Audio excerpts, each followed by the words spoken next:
Everybody, Royal Alliance UK, just getting set up here for our Combine review. Hope you're all well.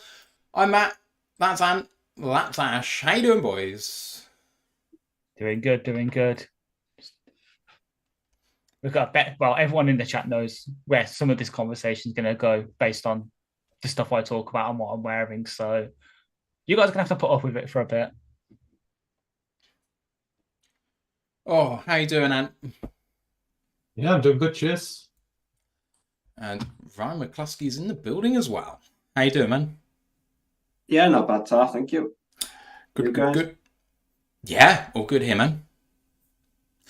I've been going through with the guys because I don't want to throw them under the bus for something that they may or may not have watched a lot of or not much of. So how much of the Combine did you manage to get to? I know that it was an important weekend for you and your girlfriend this weekend.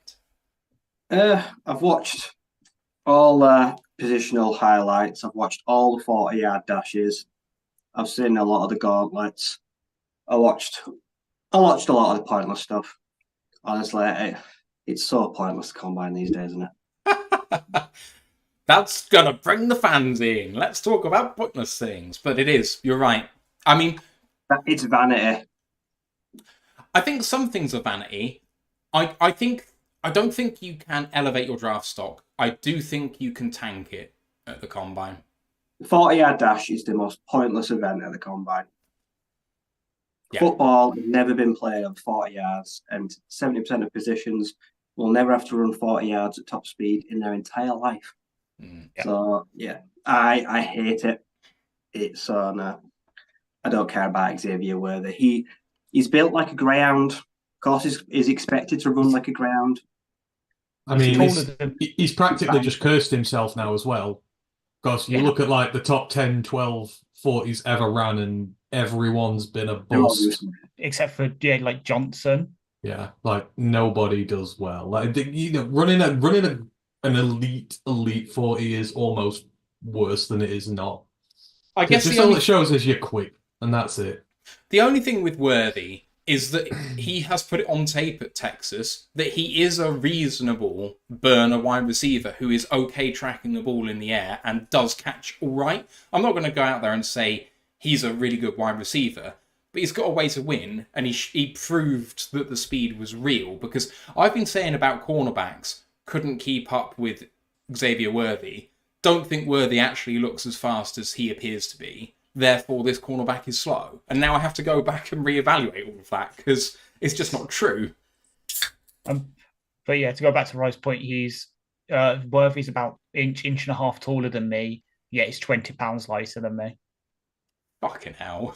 You're Kareem small as well. Exactly, that's what I'm saying. Use me as the benchmark. If Kareem Jackson body slams him, they will be literally scraping him off and putting him on that. He will be dead. Oh, Jesus. Oh, He needs to God. gain at least 20 pounds, and I bet he drops at least half a second when he does. Right. Adonai Mitchell, on the other hand, he is a much more well put together person. Okay. You're not going to like my take on him from watching him at the Combine then.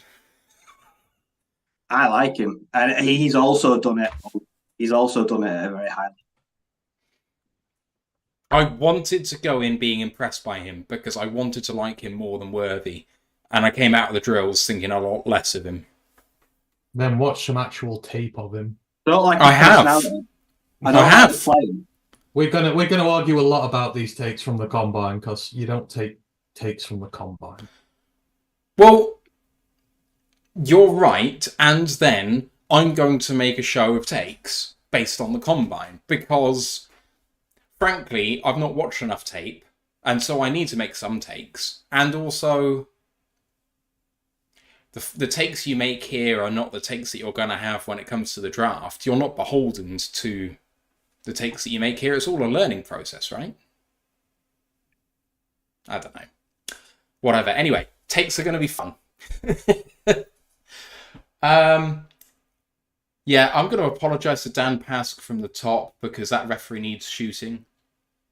He hasn't. Well, he's had the slap on the wrist that guy who messed up the 2-point conversions for us had. So Oh, you've got to do the VAR instead of being on the field. I know he's not Oh, even been no. selected for VAR too, and he hasn't even been selected for VAR this week, but that's it. He'll be back next week. Oh, yeah. Well, he was selected for VAR according to the BBC News story. Was it? Oh, because I saw he hadn't been selected for refereeing, but I didn't know if he'd been picked for No, VAR. he has. But typical. I mean, it is quite funny that they're complaining about something which happened almost 3 minutes later, and they won possession back in the interim. It's like it's not Liverpool's fault. But anyway, we could talk about that all day too. I know that Ryan doesn't want to be too long, so we're going to get on with Everything's this. your fault. You should know that by now. Yeah, well, there we go. We won the League Cup with kids. It's funny shit. Chelsea are absolutely terrible. Anyway, howdy to you, Mike. Hope everyone's good in the chat. I haven't given you all a shout out, so I will do that now. Actually, Mike the Marine, Dan Pass, Dan Mack, Lost Oceans on Twitch, Carlton Wood, Chrome, Brent DeWitt, Mile Marker, Teardrop Floyd, Dan Mack in YouTube as well. And is that still you? Shout out to Brent DeWitt for giving us a heads up, because Brent thought he might have had complications with his medical treatment, and really glad that turned out not to be the case and that everything is fine. Really glad, hopefully, that you're on the mend once again. But things are rough, man, and I just hope they turn around for you. Right. Should we get the show on the road? Yeah. I'll take that as a yes. Here we go. Recording in progress. Welcome to another edition of the Roar of the Lions UK podcast, episode 258. We're Not Worthy. My name's Matthew Turner, alongside Anthony Fitzpatrick, Ryan McCluskey, and Ashley Soden. How you doing, boys? Doing okay. Just feel sorry for all those reporters that had to put up with for like 4 or 5 days worth, just standing there at press conferences, scrambling to ask the same 10 questions over and over. Have you met with this team? Have you met with this team? Who really cares? Are birds real? Yes.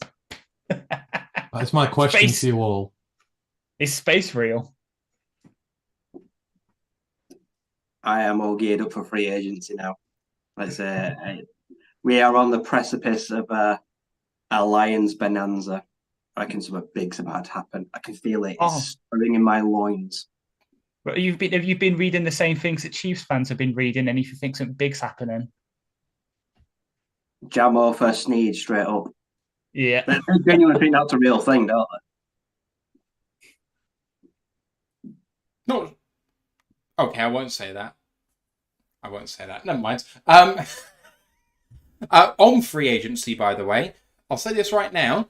We are exactly just under, in fact, 1 week away from legal tampering opening. Legal tampering opens at midday Eastern time on the March the 11th. So I think, Ant, we agreed last time that once free agency opens, which I think is 5 p.m. our time on Monday next week, we're going to be live as legal tampering starts, just in case something drops for the Lions early doors, and just talking about the news as it comes in. Yeah. And because a lot of the re-signings happened, because there were like 3 or 4 re-signings done by the team on that day as well. So, like, stuff's already happened before it goes up. No one streams, so I don't know why. It's fun. Get to see who the Bears are going to spunk unnecessary money on this year again, and Patriots, 100 million, and they can't do it for toffee. It's fun. It's good stuff. Hunter Henry now a free agent, of course, who was maybe the marquee signing of that lot. What a worthwhile investment that was. And we will be live to break it all down next Monday. So if you want to find out what's going on in free agency and just want to come and say hi, it's going to be a bit early on a Monday, but we will be there. But this show is, of course, about the NFL Combine. Of course, the name of the show is in honor of Xavier Worthy, who is now the fastest man alive at the Combine after running a 4.21 in the 40-yard dash. We did talk in the pre-show about how pointless the 40-yard dash is, but hey, to go down in history as that guy has lived for a long time in the annals of John Ross, because he didn't do fuck all else on the NFL field. So Xavier Worthy, we will hear about his name for a long, long time until someone dips under 4.2. We are going to go through the Combine day by day and then position by position in just a second. But first, do come and join our Discord channel because it's got lots of great draft chat at this time of year, and it's a really friendly and nice community of Lions fans and fans of other teams. Links in the live chat are right now. College Football Podcast, and still working on the HBCU stuff, I would gather. Yeah, it'll come soon. I've just been really busy, so but we'll be back soon. All right. Please don't forget to like the show, sub to the podcast, and don't forget to add Lions Nation Unite on their Facebook group, Herman Moore's project to bring the best in Lions content creators together. We are Twitch affiliated, YouTube monetized, and we've got a feedback form down below, as well as a tip jar on Twitch. If you want to show us some love, if you're liking the content that you're listening to, we'd really love you to show us some appreciation that way, but just listening is good enough for us as well. And finally, our merch store is available as well. The link's in the live chat. If you want to show us some love but want to get something back, that's the best way to do it. Combine. Day one was the defensive linemen and the linebackers. So let's start, fellas, at the defensive line position. It was a absolutely stacked number of people, and it was interesting to see who got tagged as what, because I know that obviously the Lions have been linked a lot with Darius Robinson. And they tabled him as defensive tackle, which I thought was interesting, given that he has been described as an edge pretty much all the way through this process, but he's in at DT.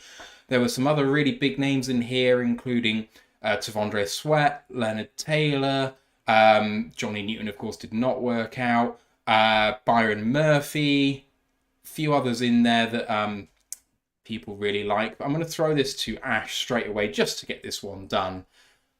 Braden Fisk had himself a day, eh?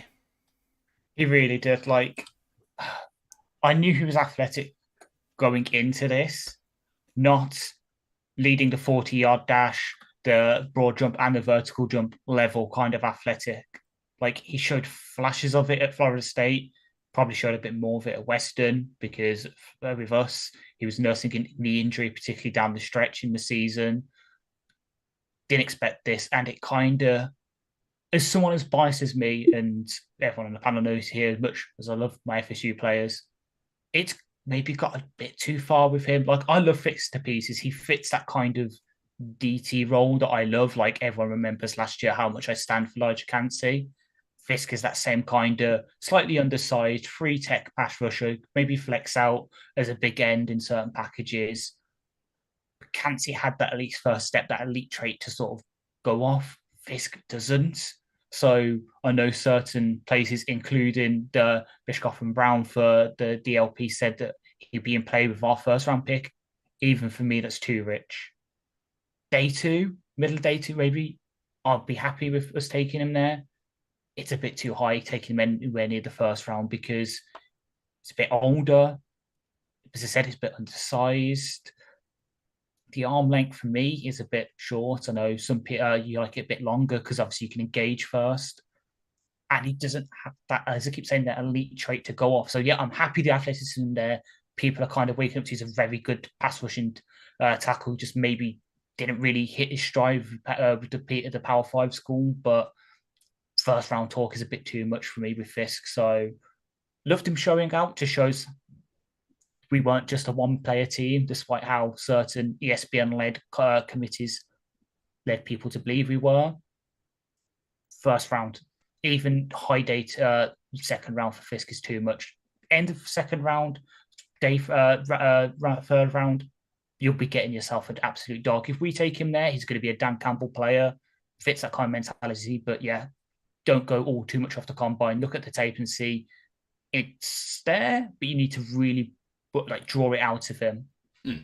Ryan, and I think that Fisk has really been the talk of this group, at least nationally. What do you make of him? What did you make of him? Has your opinion changed? I mean, I think it's certain to say that he's a riser out of this process, but maybe just in the scouting community and the national media and public rather than for NFL teams. But he was impressive. I can't deny, yeah.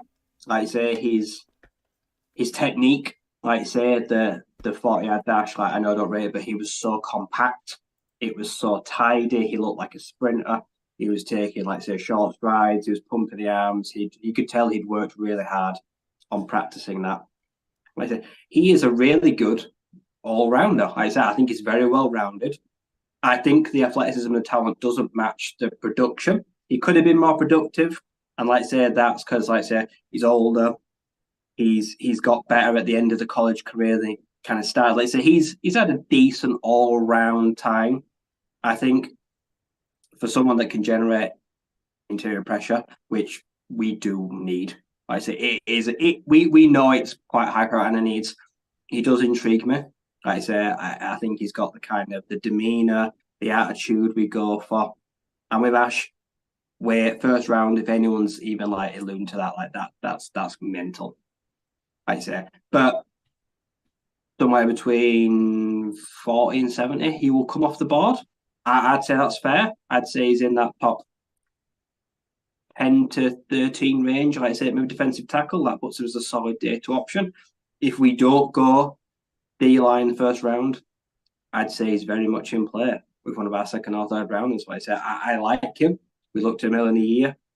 He did hold his own. And like I say, he wasn't the big name on the defensive line of Forest State. He was very much overshadowed by another guy that showed he's an athletic freak in Jared. But yeah, he suits what we're looking for.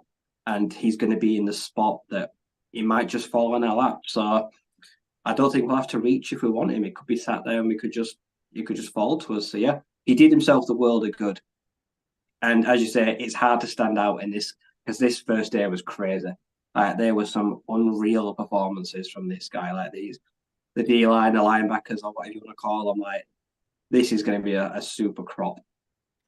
Just want to give a shout out to Jeff Hurley with the $10 super sticker. Thank you very much, Jeff. You're the absolute best. And I mean, I know that you're not a massive combine guy, but Fisk had a great day.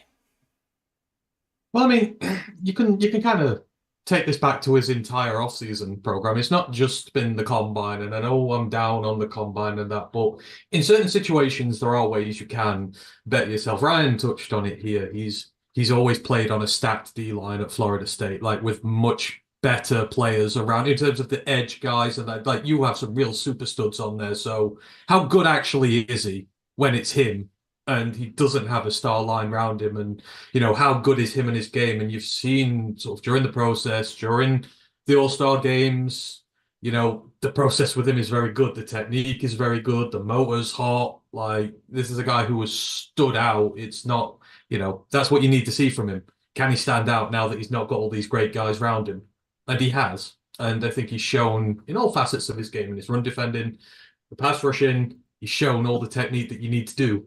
And he's been part of a very successful program. He's a winner as well. So, you know, from that regard, like, this entire offseason has been very good for him. And he's also, again, in a very weak defensive tackle class. Like, for the second year in a row, it's not great in terms of where he's at, like in the second, third round conversations. There's a couple of guys up top, but in that middle part, some of those guys who were meant to be there have just plummeted. There's not a lot of depth. So that is where you can rise up quickly on these boards, because if there's a lot of teams out there who need DTs, then you're going to raise sooner if there's less of them around. So I think that's where a lot of the chat is coming from is, you know, there's not so many good DTs around. Like, so I think he's done himself a world of good.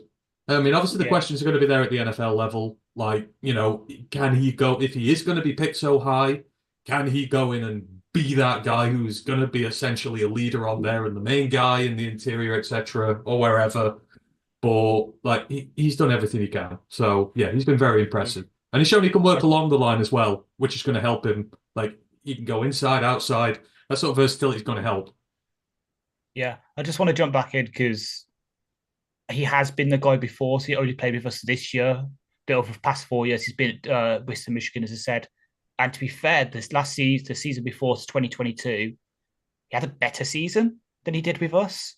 So 58 total tackles, 31 which were solo, 2 pass defenses, 6 sacks, 2 forced fumbles. Like, with us, agree this year, him playing next to Fabian Lovett, who also had a decent combine, versus who we mentioned, Patrick Payton, who people in the Discord know how much I freaked out when it seemed he was entering the portal for NIL reasons. He wasn't really the guy, but when it came to it, especially this past season, he stepped up. So I'm just on his ESPN thing now, and it's showing his sack that sealed us the ACC title.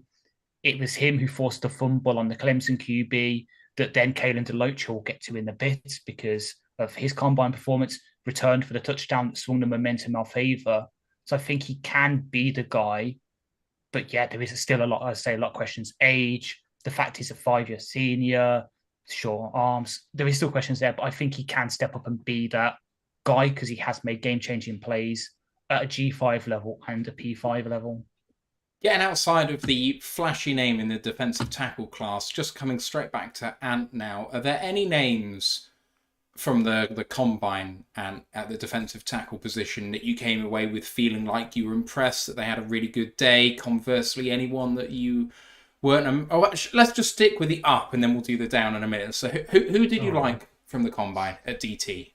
Oh, you'd set me up then for my guy I absolutely hated. We'll get there. We'll get there. What, just on the defensive line in general? Just, I was saying defensive tackles because we'll get to edges in a minute, but if you want to do whole of defensive line, you can. I'm just trying to think. In terms of defensive tackles, there was, who the hell was it? Logan Lee. I did like the look of Logan Lee. He is one of the Iowa guys not getting talked about this year.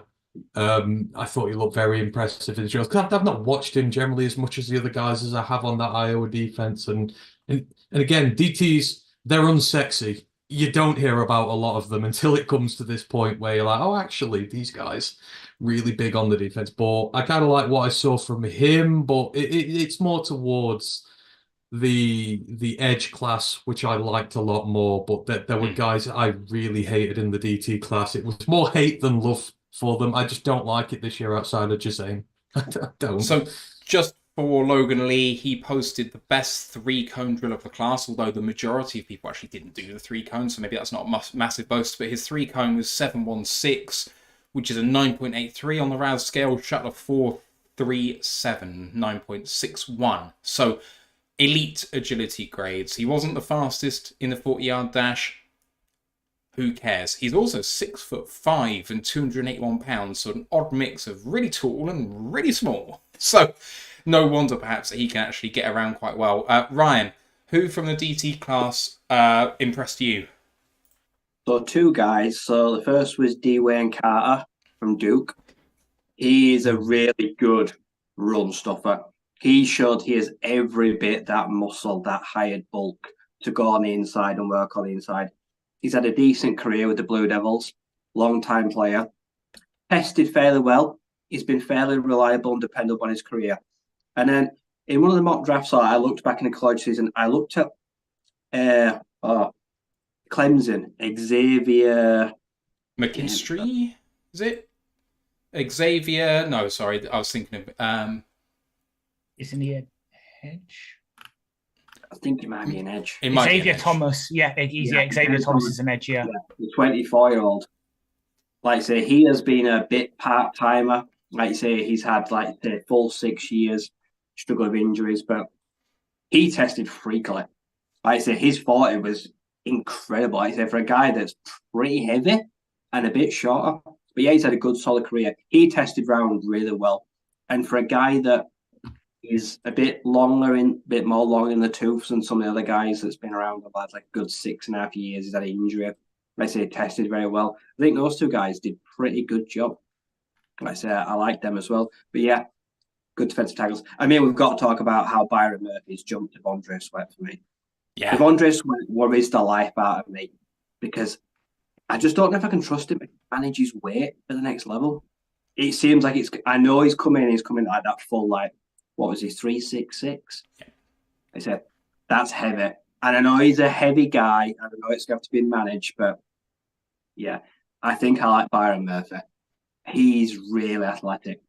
I know I don't read about 40, but to run a 4.88, like I say, he's a short little, stocky, tubby little dude. You don't look athletic, to be honest. Like you don't pass the eye test, but he tested really well. And I think he could be quite sneaky at the next level. So yeah, I think Byron Murphy's jumped to Devondre Sweat for me now. I know a lot of guys want Sweat in Detroit, but I kind of like Byron. I kind of think he'd be a better interior option. But yeah, very impressed. Outside guys, like I like Marshawn Nealand. Like I say, he's got ties to the state. He played well. He looks good. He passed the eye test.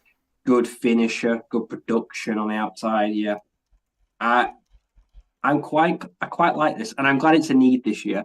I saw Dan Campbell was there. Like I say, he was watching the defensive line, watching their 40s. I saw they panned on him, and yeah, Brandon Dawless. He's a big old boy, but he can move as well. Like I say, Yeah, he got ranked as a DT, which I thought was interesting because he's certainly a tweener.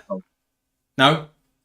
No. I can see it because he's about that sort of just slightly heavier than Pascal range, and we're talking about wanting Pascal to kick inside at least some of the time. So I can see it, but I'd want him to be edge first and then DT if we need him. But yeah. Ash, DTs for you. Who impressed you outside of Fisk? So some of them have been said. I do love Carter. I've liked him since we played Duke this year. He did some things against Maurice Smith, who's the FSU centre. I did like him. Meke Wingo as well. It kind of like how Murphy's overtaken Sweat. Wingo has earned himself a bit more against Mason Smith, who's obviously the big name DT that LSU had. Wingo tested pretty damn well, looked pretty good in drills as well. But I agree with the Sweat take, because what are Dan Campbell's 3 rules to the players? Respect the game, respect your teammates, manage your weight. Don't think Sweat can meet that 3rd rule, unfortunately. Yeah, it'd be great. It'd be great. Him, as part of the Detroit said when they were discussing their pre-combine thing, having him and Aleem McNeil in the backfield package would be absolutely great to watch for the person who's been calling for it for 3 years now. It's not going to happen. So, yeah, I liked Wingo. And then I might be stealing Ant's thunder a bit here, so I might say it and then just let him take it and run, take the ball and run. I'm here for the Leonard Taylor downfall. We'll get to down guys in a minute. I was setting it up. It's a Miami guy. Give me a little time to give my up people before we get into downs, for goodness sake. Silver Rush 24 subscribing at tier 1 on Twitch, his or her 7th month. Thank you very much, Silver Rush. Couple of guys for me, and I will preface this by saying I don't.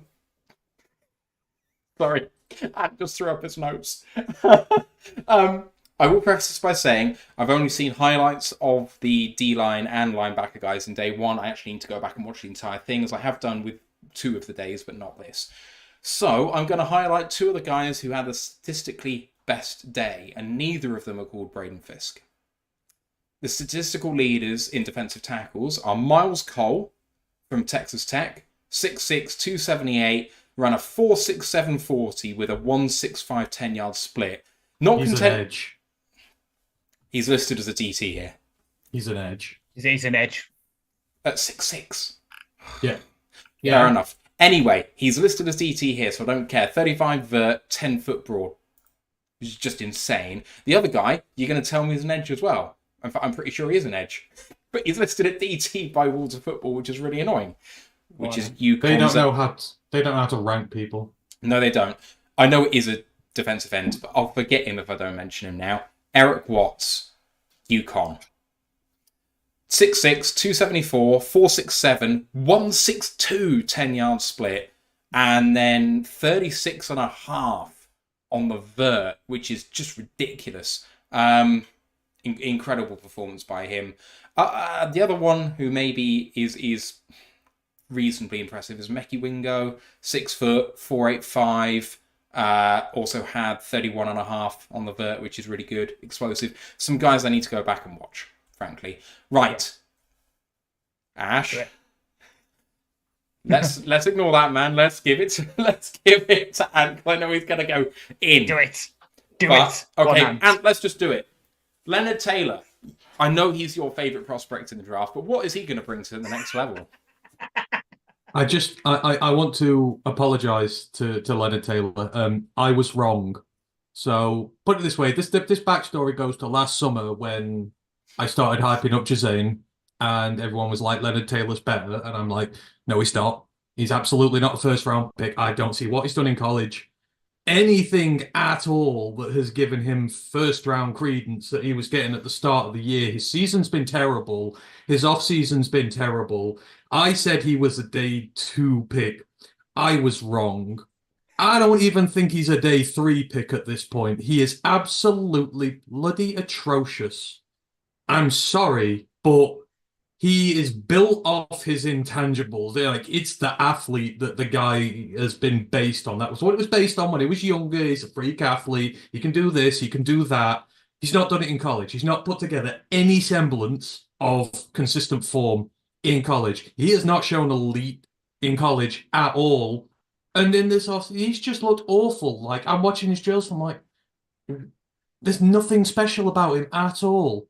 I would expect this from like a day 3 Bama guy who's been a rotational guy for 5 years. I even think the likes of Ebuike and the Bama guys, the rotation ones who haven't seen much, are better. You know, if you kick them inside, he's terrible. I don't know what people saw in him. This is why you don't base it on intangibles. You watch the college tape. You watch his college tape, you're not impressed with him at all. And I would just like to say, I was fucking right. Like, people were saying he was better than Jazane. Yeah, no, he's not. Jane's going to be a first round pick. He was atrocious. Didn't like it at all. And this is what I meant with Fisk. Like, he's plummeted down boards now. Leonard Taylor has. Devondre Sweat is plummeting down boards now. And these are the guys who were meant to be the anchor, forgive the pun, at DT at the start of this draft. They're gone now. So there's a big, massive void where guys like him can climb up to it with performances like this. But Taylor was rough. And as much as I hated to see it, I felt vindicated because I took a lot of hate for that last year. I'm like, no, not having that. I remember it. I remember people were so strong in that take. Was there anyone else that you didn't like from the class? I know that you're not exactly high on this class, but were there any bad performances out there which have made you go, oh, I was too high on this guy? That was...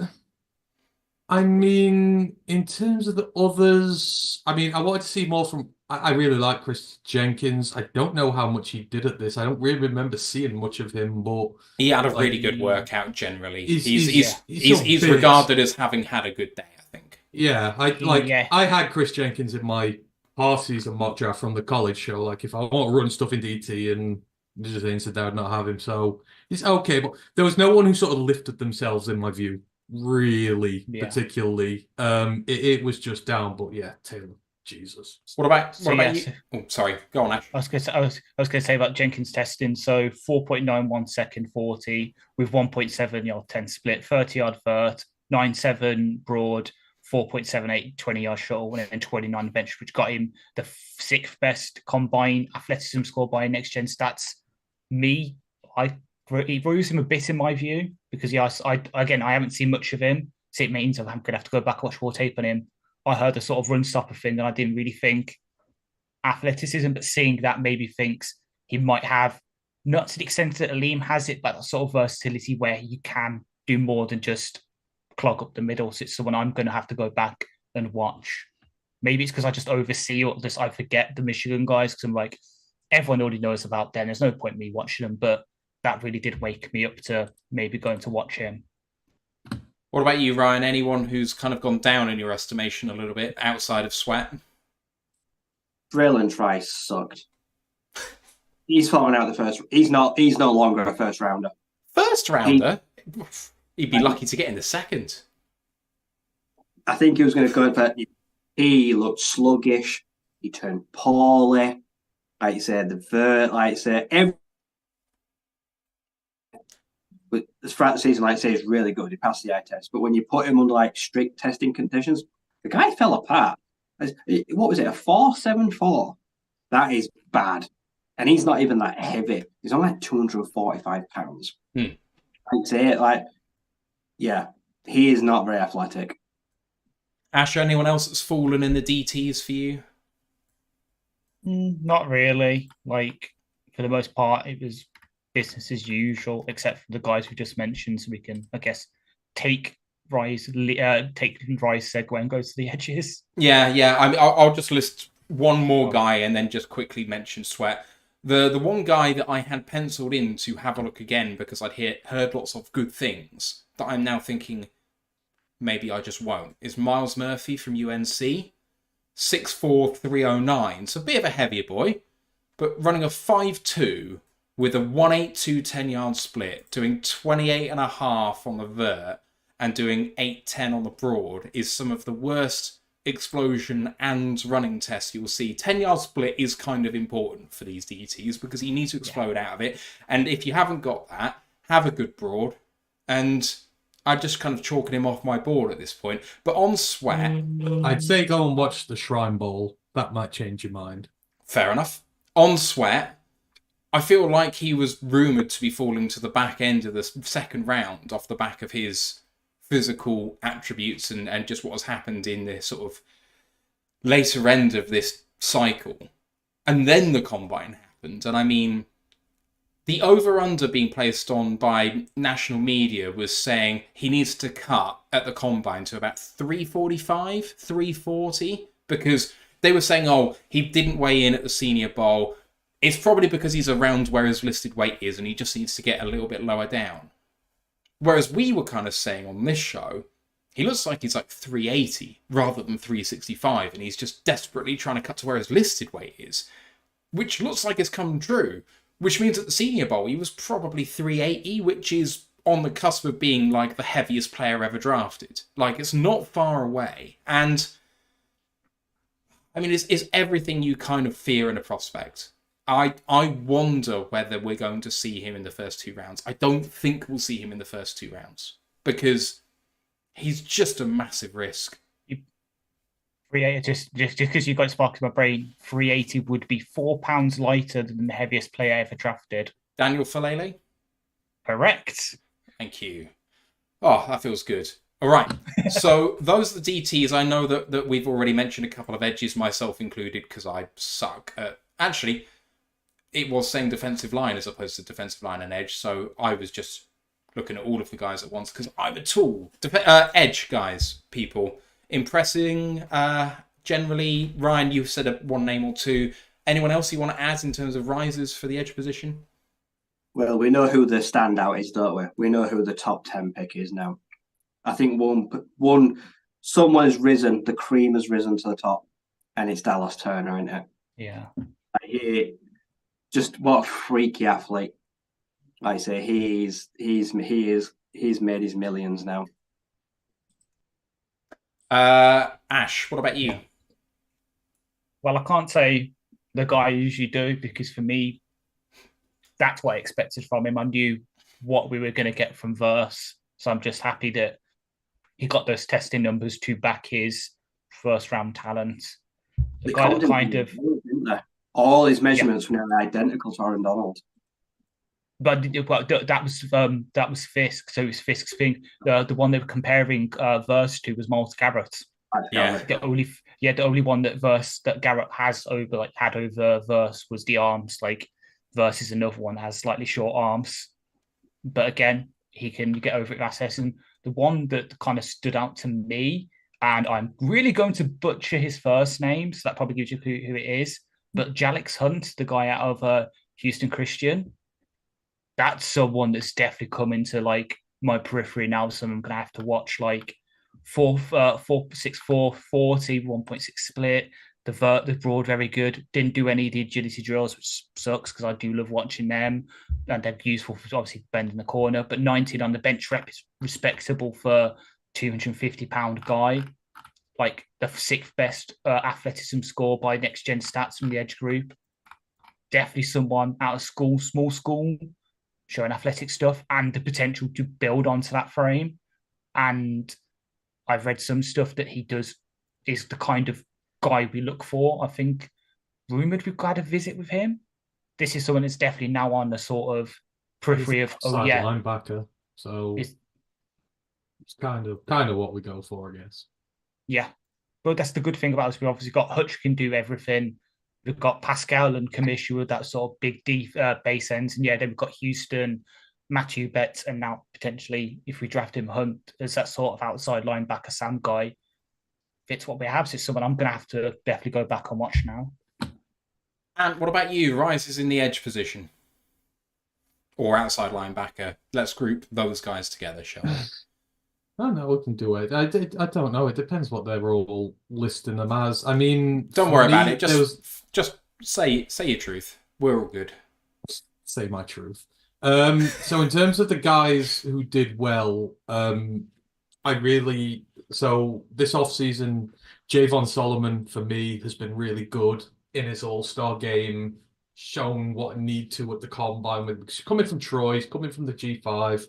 But he's born winner and he's got uber production all throughout his career. I've watched that Troy team a lot. I think he's a Sunday player, and I think he's shown that he can hang with the best in this process. He doesn't look out of place in this at all. I think he ran a 4.7 for his 40, so from the edge, you're not doing too bad there. He's a big boy. Really good against the run. Absolutely love what he's done. So he was the one who really stood out. I mean, there's a couple of others in there that I kind of liked bits from as well. Oh God, who was the other one that I really... As much as I hate having him mocked to us, I mean, like Chop looked decent. Like, I mean, athletically he ticked all the boxes. I still don't like him in round one, but like he showed what his game's predicated about, and he has done it in college, like to a degree as well. So, I can't be mad at the Penn State guys for too long. So he looked good as well for me. And then the unknown one is Jonah Ellis from Utah. Like, I'm just like, I love guys on that Utah defense. And he's just been one I've always been to-ing and fro-ing from, but another that I'm sort of more sold towards now. So it's the later guys from this who've sort of done really well for me. Quite a few of them. Some of the guys at the top they've fallen in my view, which we'll talk about in a minute. But yeah, there's some really good ones. And Ryan mentioned Neeland earlier. Like Neeland, trouble is there's been some high productive edges come from Western Michigan the last few years, and they're playing in the CFL now. They're playing in, walk-on football, stuff like that. But he looks different. There's something about him that does scream Sunday player as well, and like he's firmly in day 2 talk now. So again, I'm intrigued. Colour me intrigued. I've not seen as much of him, but I love this combine, so I can't complain at that. All right, 2 guys for me, both fairly big names, or at least one really big name, and then one mid-round guy who often gets mocked to the Lions. The mid-round guy is Mohamed Kamara from Colorado State. 6'1", 248, ran a 4.57, which is good, but the 10-yard split, 1.58, which is excellent for someone who's not mocked in the top 2 rounds. Did 23 on the bench, which ain't nothing to sniff at. Went over 10 foot on the broad, 34.5 on the vert, which is just solid numbers all around. Got tiny, tiny little hands. So it's a bit of a weird one. 8.63 inches on the hands, which I think is the smallest of anyone listed as a linebacker, whether inside or out. Oh no, it's bigger than Michael Barrett from Michigan. Anyway, the second guy is someone who we were told was potentially the best edge in the class, who is potentially the most polished edge in the class, but he's not going to athletically test well because he's just decisively average. And Laiatu Latu came out and put on an absolute show at 6'5", 259, so he's a bigger edge in that sort of class of people. 4.64 with a 1.62 split, 32 on the vert, 9.8 on the broad. For someone who apparently is just average athletically, he was over 9 on RAS. Like, you can already see that he's basically got the best pass rush moves of anyone in the class. Now he's proved that athletically he's got it. So Latu, along with Dallas Turner, is rocketing up boards for me because that was a big knock on him, and he's proved them all wrong. So really Kamara as well is by far one of the most. Productive. If you're looking at the whole defense in the combine, Kamara's got some of the best production across the entire board in every defensive position in college. The guy is an absolute animal. I think he had one season where he had like 17 sacks at Colorado State. He is just an absolute game changer. Be very scheme specific, like say being 6'1", 245. He's not for everyone, but I love him, and I think we've got a role for that. He's this year's Cameron Thomas. If he's there in the 4th round, like I'll be pounding the table for him. I reckon that's probably where you're going to get him, that kind of spot, and I'd be all up for that. Mountain West edges are built different, man. They're so tough. Right, and let's go to those who are falling from this edge class. Who didn't you like the look of? And look at this, and this is prejudice. Maybe it's prejudice completely, but everybody's favorite darling did not look good, and I don't want him anywhere near us. Darius Robinson, like his selling point is his athleticism, and he didn't have it. Like he registered some bad numbers in this for me. Like I know I had him in my my Shrine Bowl watch list, Senior Bowl watch list, whichever one he did, I had him in there. But he's one of those, and I hate the type of player. They spend years at DT, and they get pushed out. They have one season, they look good, but everything about them's underdeveloped. They're not ready to go, and they're project players. You don't pick project players as high as he's getting projected to. And what I liked about him, what sold him, is because it was like him and Harris, the Auburn guy, had those two. The difference between those two is he's got the athletic profile that's meant to be next level, that's meant to fit edge perfectly. I did not see it.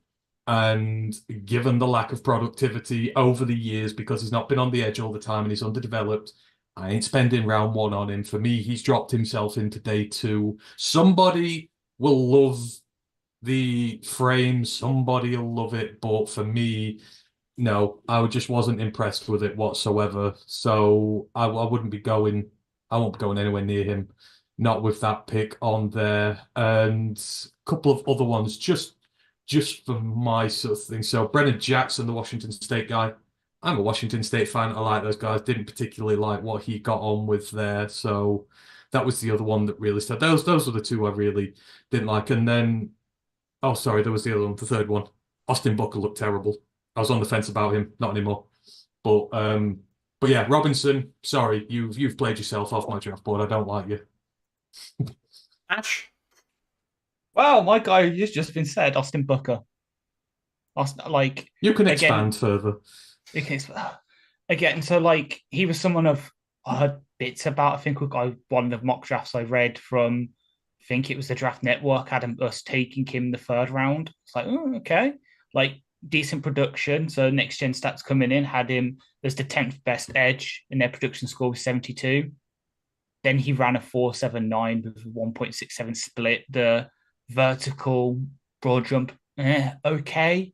It was just kind of mid kind of scoring. So yeah, he dropped down a bit because 240, 6'4" is kind of light as well. So you probably at that frame you want to pop up 10, 15 pounds and just going to make him slower. So it wasn't. I'm not saying he's completely dropped out, isn't draftable, but it was a bit disappointing for me to sort of for him to test like that. And then it depends where you're putting him. Obviously, yeah, Robinson, Dorless didn't have the greatest testing, and then the other Penn State edge, Isaac, as well, didn't really test that well. It's kind of there. Again, they're not completely off my radar, but yeah, they dropped themselves a bit by having mid to bad testing numbers. The only guy that I really don't like from this class now is Adissa Isaac from Penn State. I kind of got to feel like if you weigh in at 247, you got to win with speed a little bit, and 474 ain't cutting it. That's slow. That's pedestrian pace at that sort of position. So I don't know, explosive agility numbers, but sorry, man, but you're just slow. So don't like you. All right, we'll move this on from the defensive line into the linebacker positions. Me first. I know I'm going to say him too. I think I know I'm going to say me first. I'm just going to have a really, really hot take here, and then you can carry on. Anthony Fitzpatrick, go on. If he stays healthy, in 5 years' time, Peyton Wilson's going to be the best inside linebacker in the NFL. You heard that here. Were you going to say the same, Ryan? He's probably not going to go that high, but... No, I was going to say someone else that I know really You did really well. Do it. How good was Nathaniel Watson? Yeah, yeah. Lying up linebacker boards. He tested so well, and his senior ball was so good. He was out there in coverage, just locking guys down, and he looks every bit of that. 6'2" frame? I Yeah. said tested incredibly well. I like him, and I think he's going to win the higher inside linebackers taken. Every single play in the Senior Bowl, he was like, it was him. It was just crazy. Anyhow, Matt, sorry, you set yourself Ted up for the Wilson linebackers is a again. freak. The injuries just scare me. Well, yeah, it's like though Latu doesn't get this kind of injury hate that Wilson does. I don't think that's fair, but anyhow, I've said what I've said. He's going to be amazing.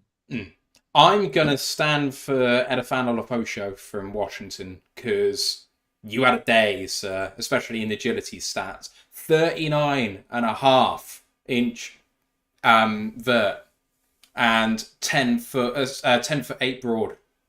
That's just ridiculous. At just a tad over 6 foot, 236. Ran a 4.56 with a 1.59 10-yard split. Those are exceptional stats, and I'm gonna have my eye trained on you. Ash, anyone who's done well for you? Anyone else want to throw another name out there?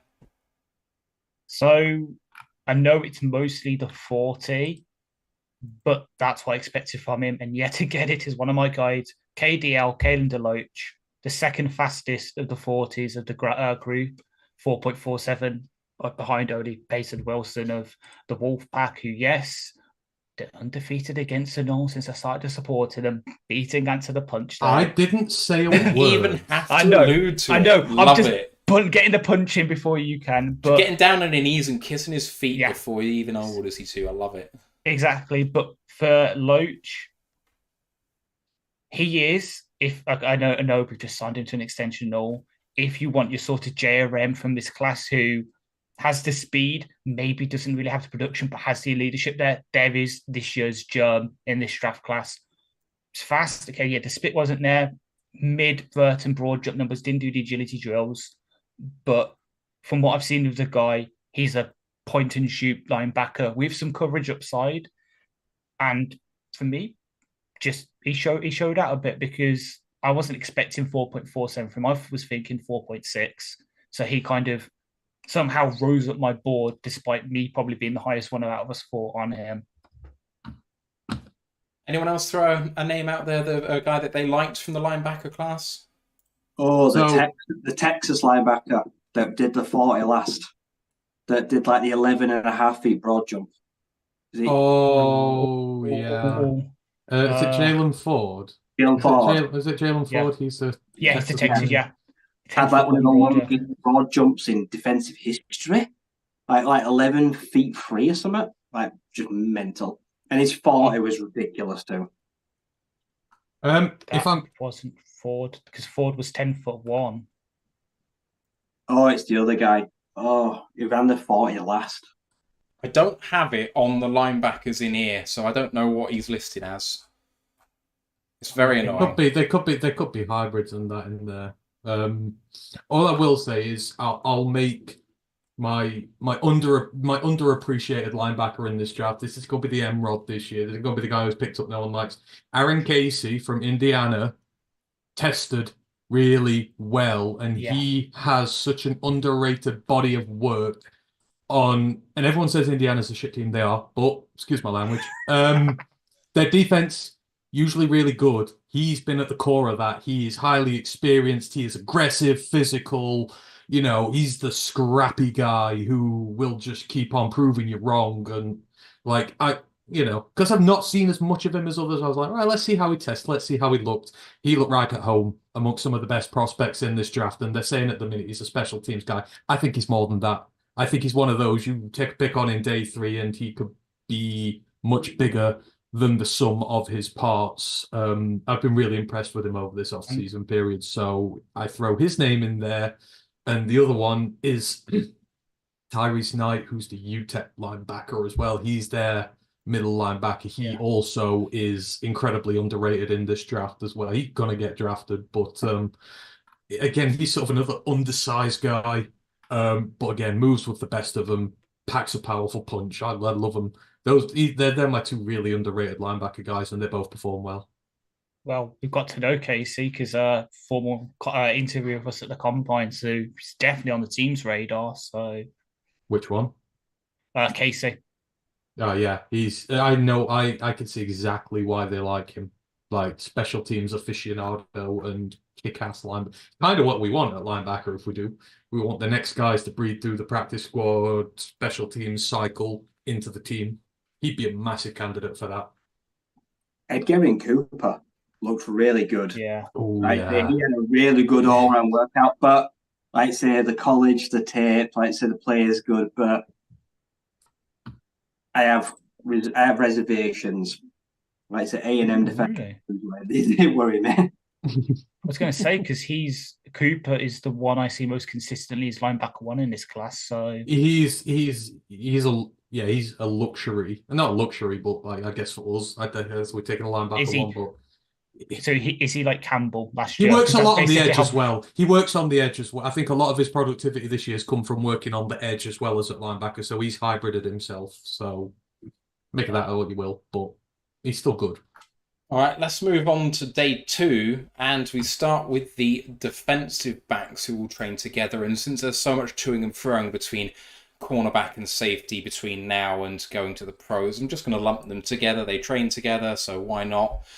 Boys, let's start with Ryan. And who were the defensive backs who had a good day for you and have risen in your estimation? Well, for me, we have a new number one safety. He's the guy I picked to watch at the Senior Bowl because I saw it. It's Cole Bishop out of Utah. Just harsh. In the interviews, he's now up there with Tyler Nubin as safety 1A, 1B. I reckon he's going now round 2, round 3. For me, he was really good on the day. And also the other guy I picked at the Senior Bowl, Max Melton. I think he's a future. I could have guessed that one. We all knew that was That coming. was mine as well. You've infected me, Ryan. Light in round 2, to be honest. I really like him. He is a sticky outside man corner, and he tested really well. He's got the measurables to back up the play, and he was an absolute stud for the Scarlet Knights this year. And what about you, DBEs, risers? Sorry. Ryan's infected me with the Max Melton stuff because he's watched him for years in this Rutgers team, and like he is hella underrated. Arguably, he had the best day of all of the corners potentially. Yeah, but it's just in his drills. He looks so crisp. He looks so clean. He's just so good. And you know, obviously, he's got family pedigree because Bo plays with the Packers. But we can get some of the family to Detroit. But yeah, he looks good. I'm quite sold on him now. He'd be perfect for us if we're going to double dip at corner. If he's like the second corner you get, that's perfect. Like you bring him into this team, and I think you're going to get a lot out of him very quickly. In terms of other guys there, of course, I'm going to stand Cad because Cad looked good. Like I really, I can't say enough about Abrams Drain. No one's mocking him highly enough. I don't know why. It's probably the strength of the corner class is knocking him down a bit, but I think he passed some guys at this. People will take note. Oh, here. So DB's brain is where his biggest asset is, and he has it. And apparently he's impressed a lot of NFL teams with it as well. I'm still gonna harp on that he could be high day 2, very high day 2. And I would love for it to be us, but he looked really good. I mean, obviously the standout was Quinion. No, I mean, I'm going to leave that though for you because that's your take. I'm going to let you have that one. But no, there were who else up there looked really good for me. There was a few. So I agree with Ryan. Cole Bishop. Like we like our Utah defensive guys, but in terms of the safety class, which is a bit here, there, and everywhere, Cole Bishop looked really good. I was so impressed with him as well. And if we are going to dip in there, because I think we need to, he'd be one of the guys certainly towards the top of that list. In terms of any others who were up there, I know he gave the really weird answers to the weird questions, but I did like the look of Tyler Owens as well as the week went on. Like he's athletically very gifted. There's a few question marks about him, but as for the testing, he did really good. So yeah, I loved watching I love watching the DBs in this, and I'd give who's the other one? Go give a shout out to Evan Williams. You're talking about safeties who've moved themselves up into safety one consideration. He has as well, the Oregon guy. I've seen a little bit of him. He was the one who got really good interception on Joe Milton. And yeah, I took a lot more notice of him, but he looked really good. Ash, what about you? It's yet another FSU player, and it's not the one that Ants described before on the pod. It's a name that should be familiar to Matt because me and him had a discussion about him before. Jarian Jones out of FSU. I know people are projecting him inside as a nickelback. For me, I think he can stick on the outside. And first way to showing that is showing you've got the speed to hang with speedy receivers. How does 4.38 sound, which is 1, 2, 3, 4, tied for the 5th best of all the corners at the combine? Dude, again, I didn't expect it coming in. Like, okay, has had some issues this year, especially with broken tackles. But as Ant's quite excellently put on the pod before, at corner, that's a lot more forgivable than it is up front because you're like, sometimes they get more space just to adapt to you. You break your arm tackles. So Jeremy, for me, again, boosting him up. He was, I think, when I've already done his tape, I'd put him as like a early day 3 kind of corner. This maybe pushes him up slightly because it showed that he's got athleticism to be tapped. And to be fair, Ronaldo Green, who Ant has mentioned before on the pod, also had a pretty good day, was a bit more average in the testing, but he's more of your sort of traditional press man outsides, if that's what you want. Again, early day 3, take a flyer on him. Doesn't really have the athleticism. You're probably looking at more of a taller, slightly faster, slightly weaker Jerry, if that makes sense. But again, didn't exactly shit the bed like certain players do. But in a safety, it's a big name, but I was quite impressed with the Georgia guys, Ty Keysmith and Jevon Bullard. I think they both had decent days testing wise, so I'm not really too high in taking a safety high. I know it's a need. We need a safety 3, but there's just bigger, more important needs for me. But day 3, if some of these guys are knocking around and we want to take a flyer, I'm more than happy to. So this was a day that I watched, at least for the DBs in its entirety, saw every drill of every player, noted everyone's performance, and then gave them a ranking. I have 17 guys I have with a 7 out of 10 or better. My number 1 guy for the entire day, which is really kind of annoying in terms of how Ant treats Michigan prospects.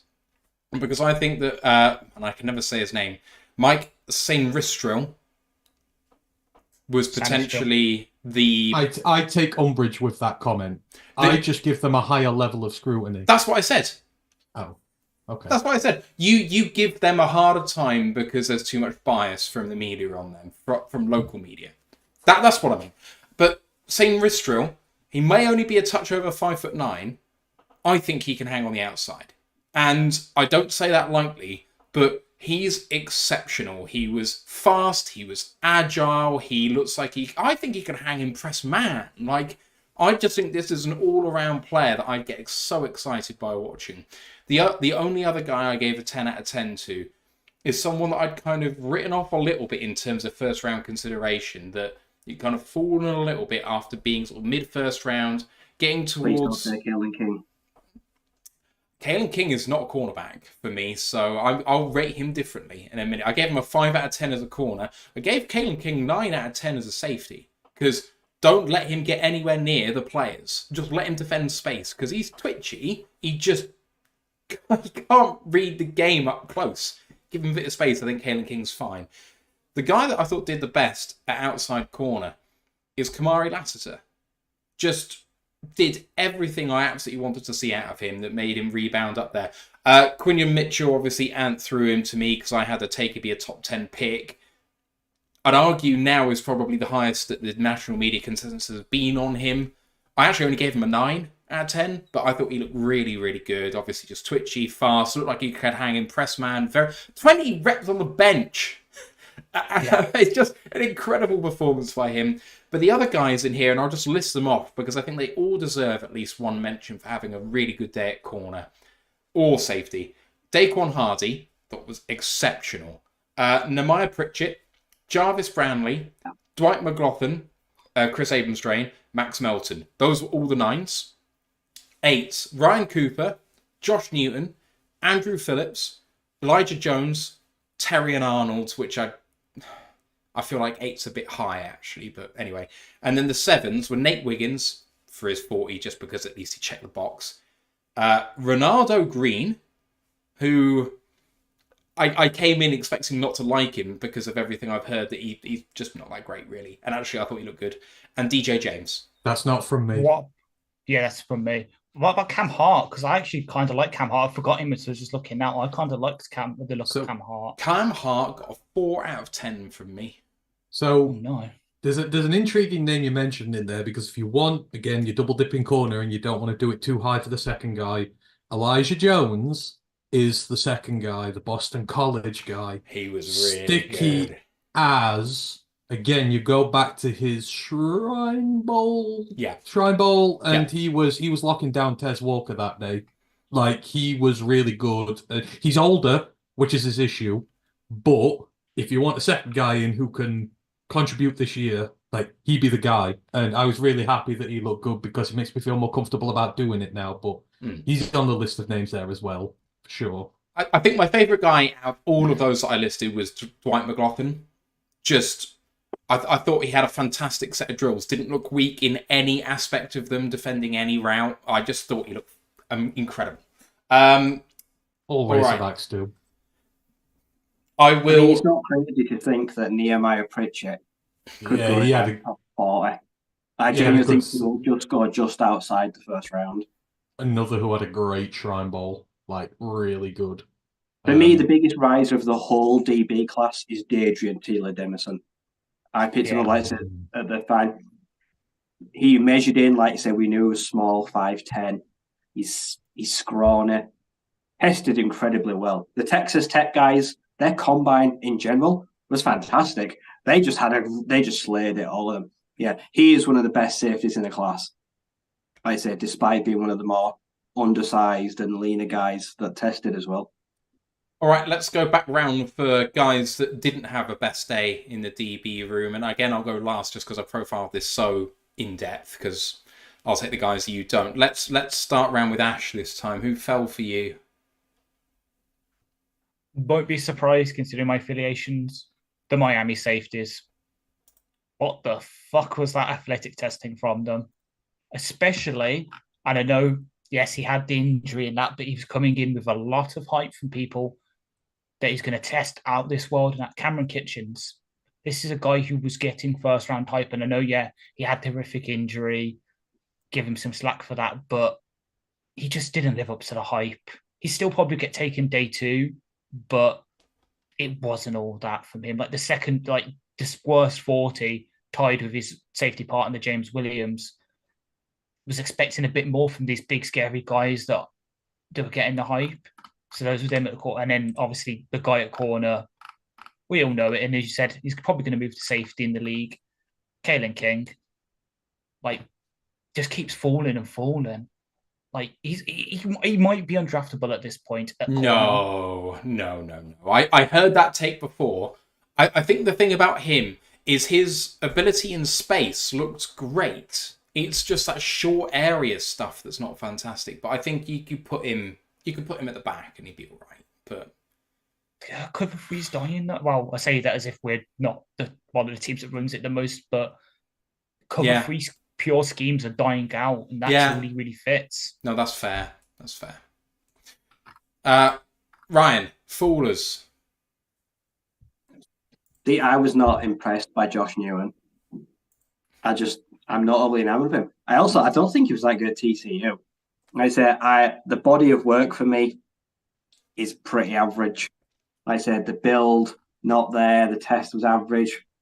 I think he's going to get lost in this group of corners, and I think he's going to find himself like maybe sliding like day 3. I think he's going to find it. He's going to be waiting for quite a long name to find his name called. But yeah. You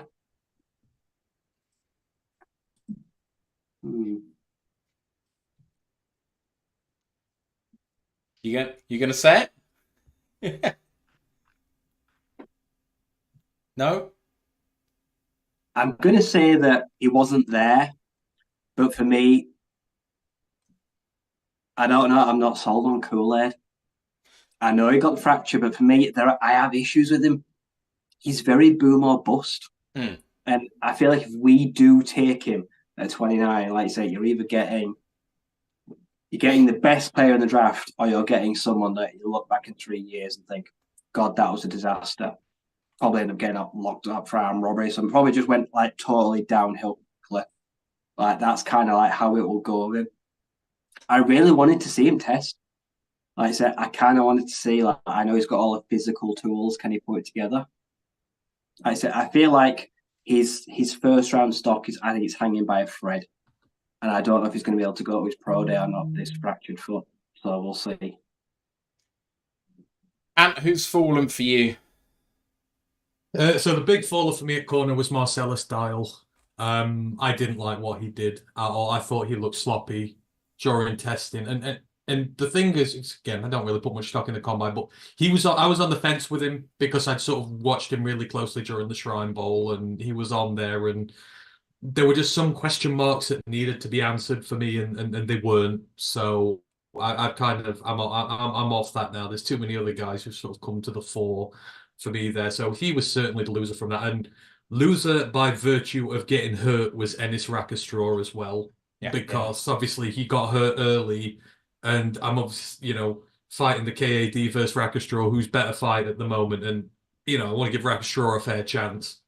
So it would have been nice to see him test. Hopefully he will, I believe they say he'll be fit for his pro day. So that will be fun. But that was just unfortunate. That's not by virtue of anything he did. It was just unfortunate. Yeah, I'm actually realising that I probably... I'm out on him at 28. Out on who, sorry? Ennis. Rackstraw. Yeah. I wasn't overly buying it to begin with, and it's not his same. fault, but it's just setting back a little bit. I think he's put himself into trade down territory rather than territory at 29, because I thought that he was in play, but I don't know. He can get it back at his pro day, but obviously he should have just not run. But never mind. It is Before what the it is. combine, everyone I've seen mock to us now, I can't see it. Like I say, I'm kind of out on everyone that all the big people have given us. I'm just kind of out on it. I actually love Darius Robinson. Like I say, and I'd love to have him, but I can't have him there. Yeah, like it's too high. 4'9". I know he's big and I know he's tall and he runs upright, but he did not look athletic. He looked sluggish. And 1 year, I'm with you. If we trade down to, let's say, 33, and we pick up a middle day round 2 pick, and he's still there, I'll take him. But I can't take him in the first now. I am quickly realising that there must have been another set of safeties that I didn't actually see, because I didn't see Kitchens' run. I'm not really sure why, but never mind. The guys I saw that had the worst days, 4 out of 10 or less, starting at 4s and going down, had Cam Hart, MJ Devonshire, and Marcellus Dial. So I'm aligned with you, Ant, on not liking him. Devonshire's little, wasn't he? Oof. I mean, the thing about Devonshire, and I think it rubbed people up the wrong way when I said it, because some people really like him, is I just thought he looks consistently poor in pretty much all the drills. There wasn't any one that just stood out as, that's not that great. He kind of looked a bit sluggish, a bit heavy. His ball skills weren't quite there. Couldn't run the gauntlet in a straight line. Like, all of the sort of stuff that you're like, you want to be able to see this. He just didn't really show it. And, he wasn't remarkably quick. And when you're small, I would like you to be fast. So, I don't know.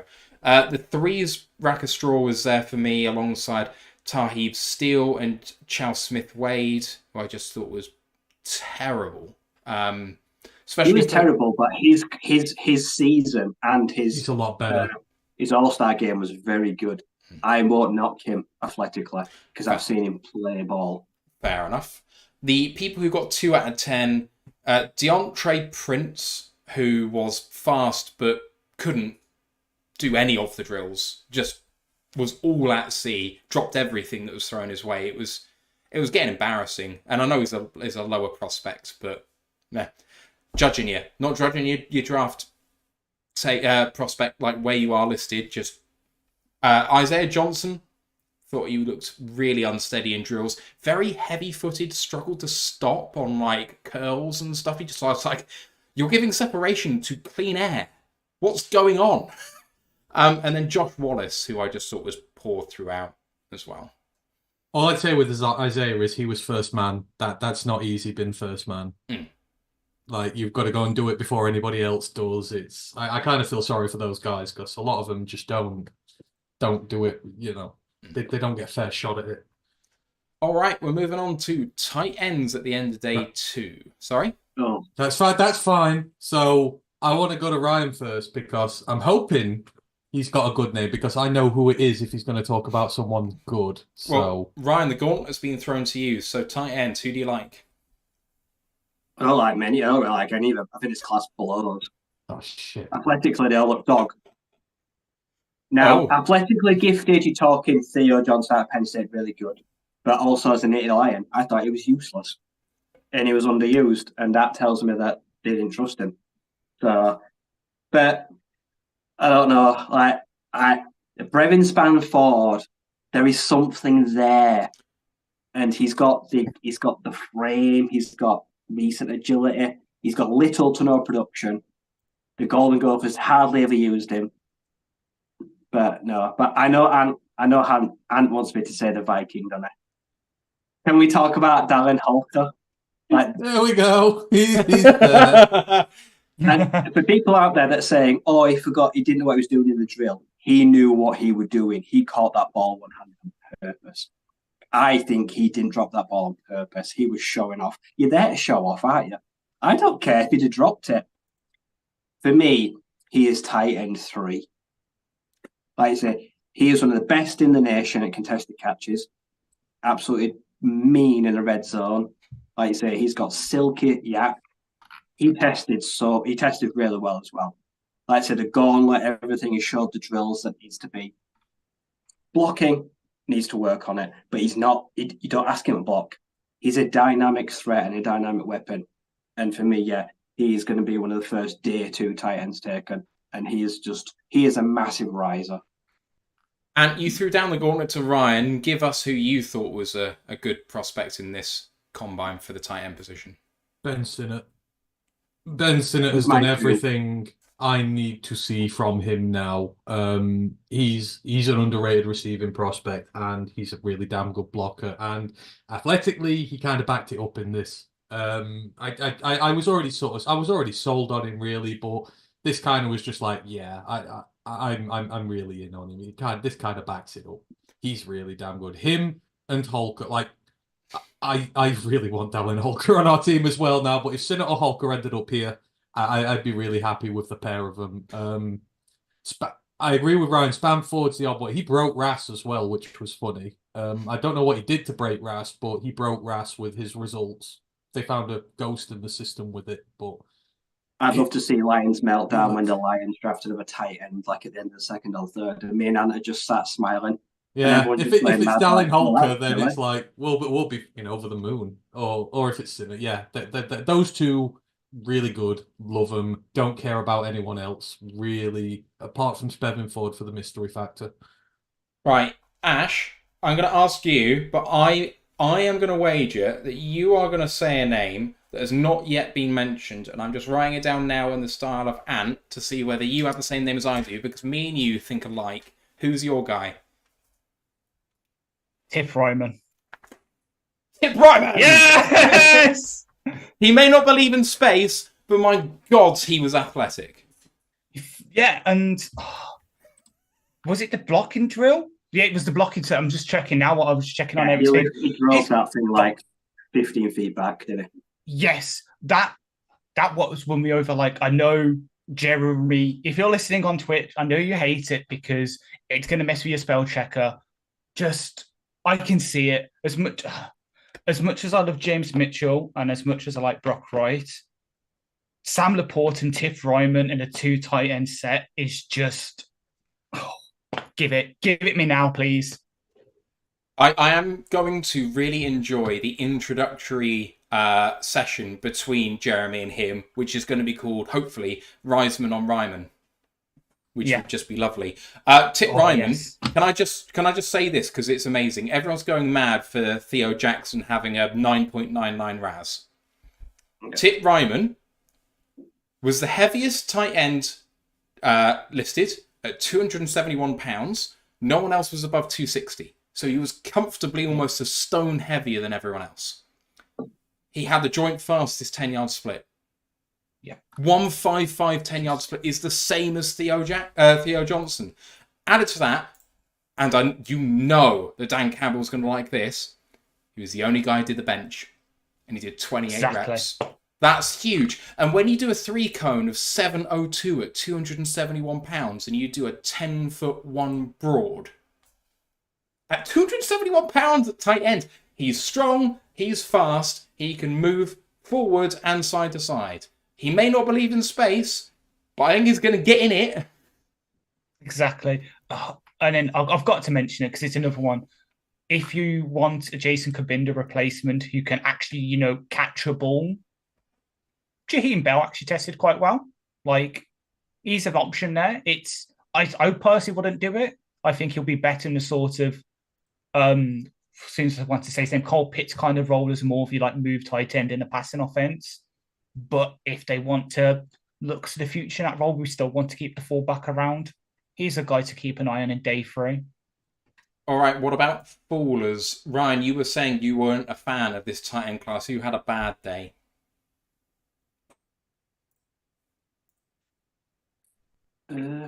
See, I'm not overly keen on Jaheim Bell. I understand in the right scheme, he can be that move, that essentially a slot. Like I say, for me, yeah, he's going to have to be like that hitchback. He's going to have to be like the lead blocker, the outlet. I think in the right team and that, but like I said, he'll never be able to block. But I suppose you're not drafting him to be a blocker. But for me, Theo Johnson, he's a wolf in a sheep's clothing.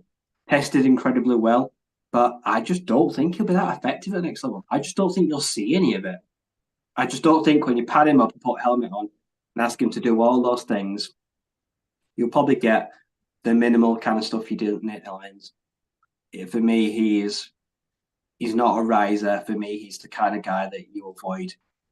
It's just setting off alarm bells in my head is the 9.99.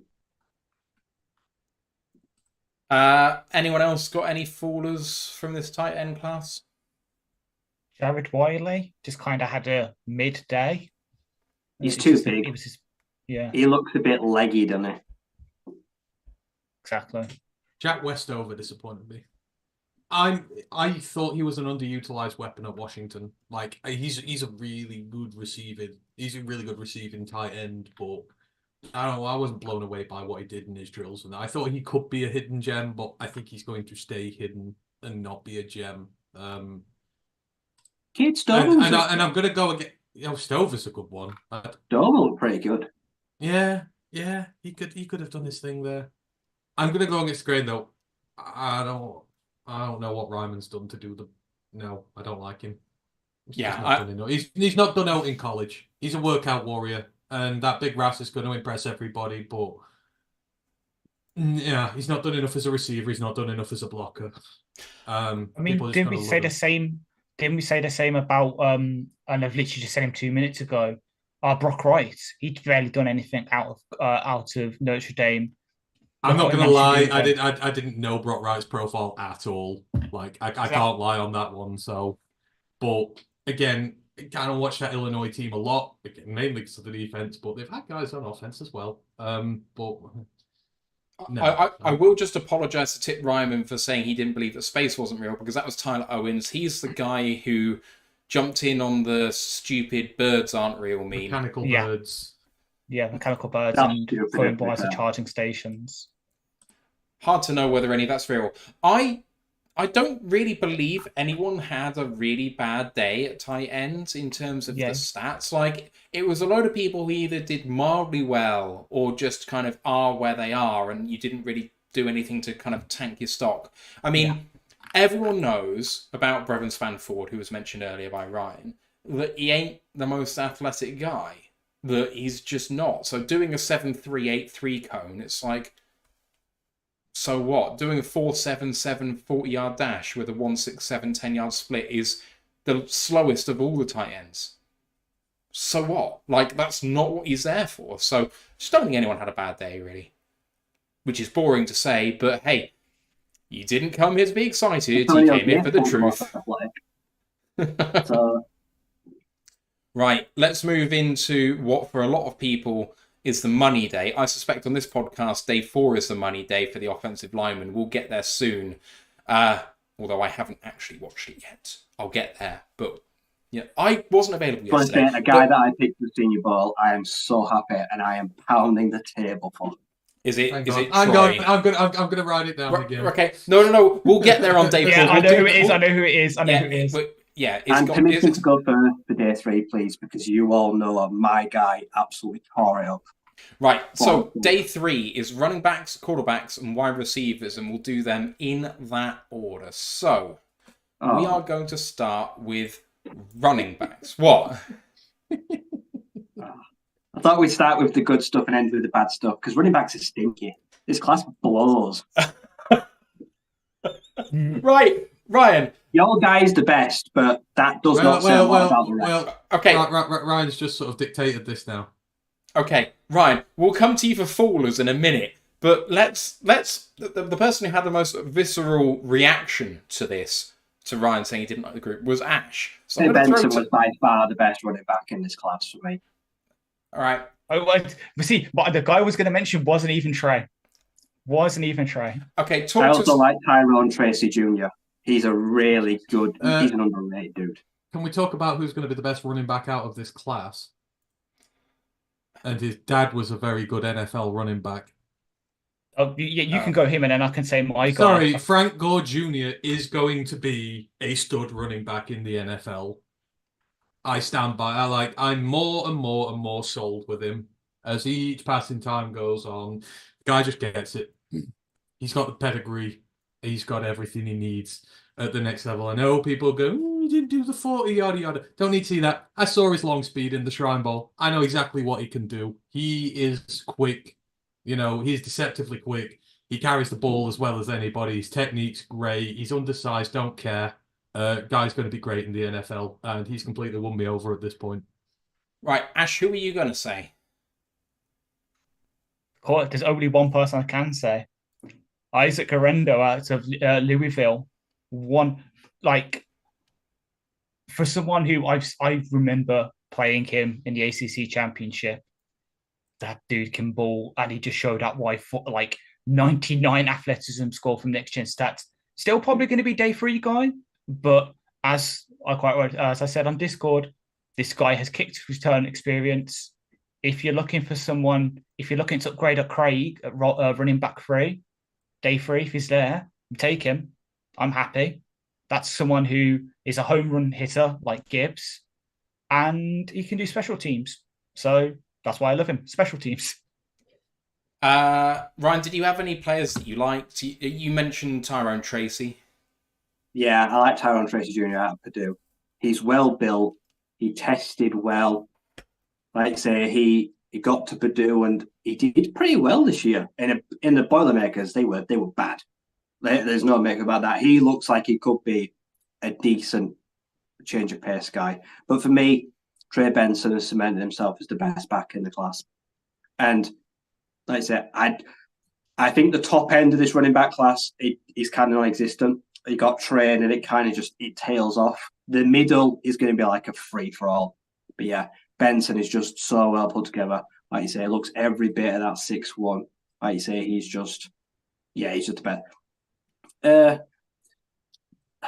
I'm going to upset a lot of people by this, but I do not care for Blake Corum in the slightest. What? I can't believe you. Okay, right. Let me go for the guys that I liked in this draft. And Because then come back to me. Okay, all right. 4, 5, 6, 7, 8, 9, 10. I had 11 guys I ranked an 8 out of 10 in the combine workout who I thought looked exceptionally good. I only had 1 10, 5 9s, and the rest were 8s. The one guy with a 10 was Blake Corum, who I thought looks absolutely exceptional. I thought his vision looked really good with his cuts. I thought the cuts were deep. I thought he looked fluid. I thought he looked really great catching the ball. He had a perfect workout. I described him in one word, and it was perfection. He had 27 on the bench, 6.823 cone, 4.53 in the 40. He just had absolutely everything I wanted to see. But let me run down the 9s. Dylan Laub, or whatever, however you say that surname. Dylan Laub. Kylan Robinson. Tyrone Tracy Jr. Isaiah Davis, who ran really slow, but was just so polished. I thought he was really, really impressive. Bucky Irving, that rounds out the 9s, and then the 8s were Kimani Vidal, who I thought looked really good. Yeah. Marshawn Lloyd, Trey Benson, Imani Bailey, and Ray Davis, who had one bad cut, but otherwise I thought he looked really good too. I thought guys had generally a really good combine. There are only a few that I thought shit the bed, and we'll get to that now. So let's come back around to Ash first, and then I'll come to Ant, and then Ryan. Ash, who? Sorry. Cody Schrader gets love for looking good as well. Cody Schrader, Kamani Vidal, and Franco Jr. But Cody Schrader got injured in the 40 and didn't do anything else. No, but he's still good. I don't care. All right. He's still good. Okay. Ash and Ryan in that order. Ash, who did badly in the running backs? Estime. This is someone who I'm bringing up I'm digging something up from Discord here. I said earlier this season that Benson was better than him, and I was told I was wrong. And it looks like I'm right. So this is me. This is my one time just being a bit salty and stirring the pot. Estime shut the bed athletically. He's still just awful. He had the tapes there, but for him to go where he is, I think he's round 2-3. He needed to look a lot better for me. So, and who had a bad day for you?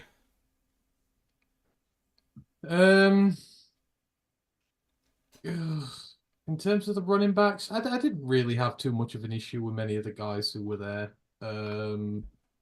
No, I think I'm good. Ryan? This hurts me to say so bad. One of my favourite running backs in the nation last 4 years. Braylon Allen was absolutely awful. He blowed. The things he didn't take, the things he decided not to do were the things he needed to do. The things he did do, he wasn't good in. He didn't even get the most bench reps. The guy used to put treader ball on his bloody cereal at 17 and was squatting 560. And he used to have steroids in his Lunchables. Did you see the kid at 17? How was he beaten in the bench press by another running back? By Blake Corum? That was the only thing he was there to do. Yeah. The guy is a physical specimen, but I've got a horrible feeling he'll be a useless pro. I can't believe him saying that, but athletically, he absolutely stinks. There is no explosion in the vert. The broad was bad. He didn't run the 40. When you're 6'1" and 230, you're a heavy back. You're one of the bigger, more well put together backs. I need to see a 40. In college, he wasn't very fast for me. He didn't pass the eye test all often. Like I say, he could have been the best back in this class, but now for me, he's lost at sea. Yeah, I think did not go well for him at all. He's cemented himself for me as a day 3 pick, whereas it could have been fringe day 2, but he's just not there. Like I say, for me, I actually kind of love that. I would absolutely love to bring him on day 3. Like I say, as the hammer. I think he can be a Craig Reynolds. Yeah, I can see that 100%. Yeah. Right, the guys who ranked at a 5 or less for me, going from 5 down to 2, Jawar Jordan was slow, ran a bit flat, just kind of lacked precision in the route running.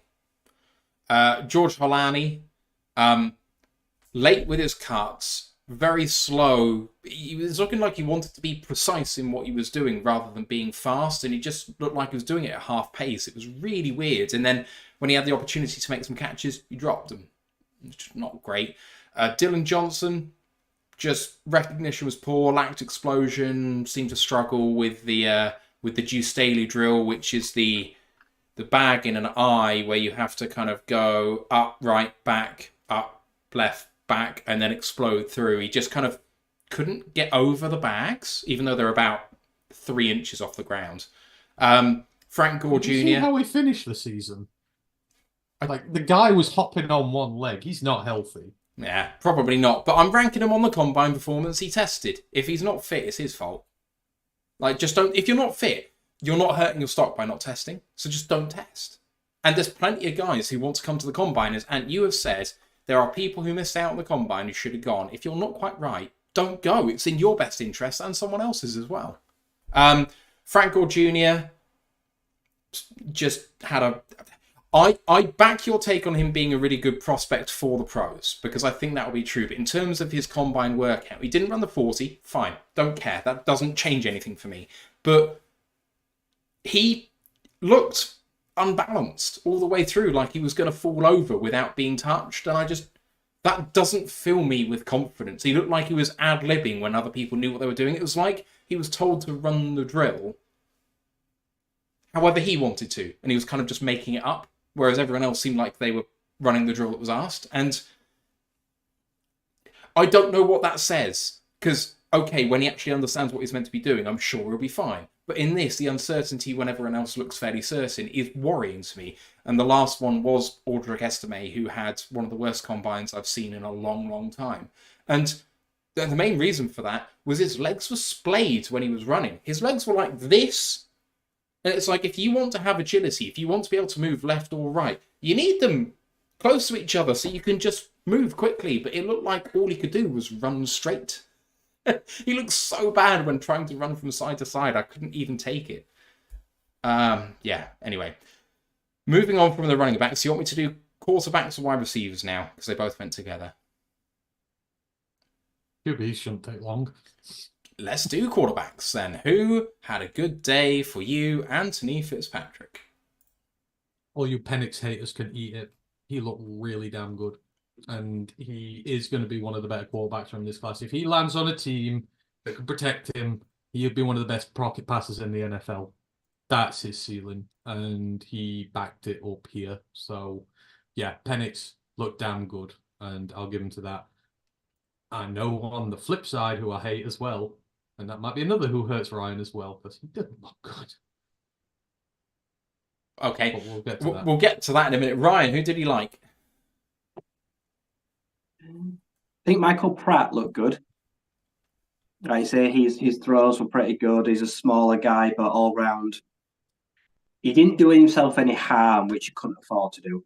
He couldn't really elevate himself, but he didn't. He did okay. The throws and everything was fairly on target. He's not got the biggest arm, so he worked well within his limitations. So everyone knows what his limitations are. Ash, you there or have you gone? He's gone. Right. I had 3 quarterbacks that I've really liked in this, and then one who surprised me, even though I don't like him. I thought he did his stock okay. The guy I thought was the best was JJ McCarthy. And, I mean, his throws are just rifled, though. Like, he doesn't really seem like he has a huge amount of touch. He just absolutely hammers it in there. The way he was doing it reminded me of Stafford. Basically, nothing else about his game reminds me of him, but just the way he rifles his balls in was really weird. I have several notes that just say bullets next to his name, which is really funny.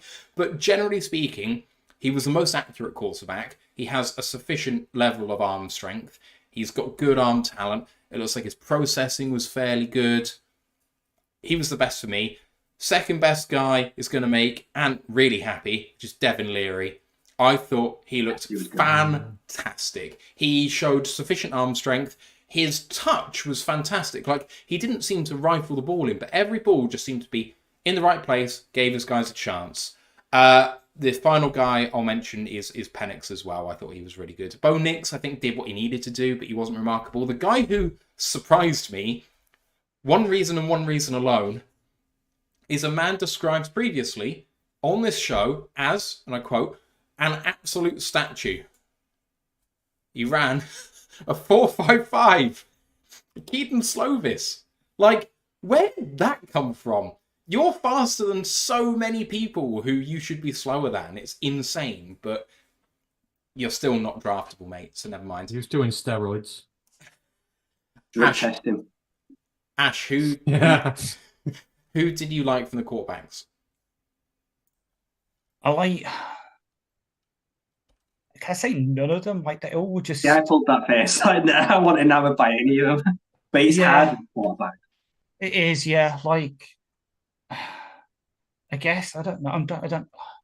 I guess Penix, like, he looks like, at least the passing drills I've seen, he looked okay. But then again, I didn't see that much. It might just be I've seen the highlights and then the rest of his throws were bad. I just didn't really...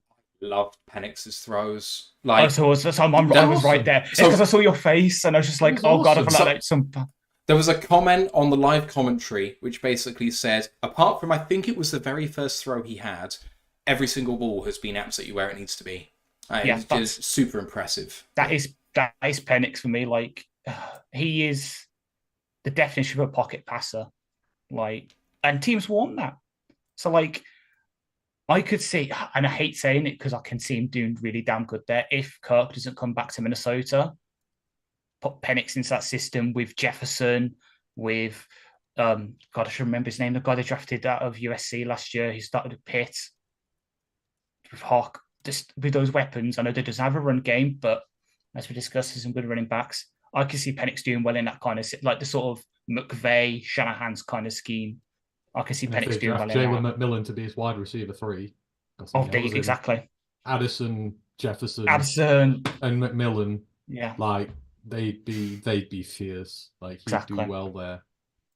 Right, let's go for the quarterbacks that we didn't like then. So who had a bad day? Go on then, Ant.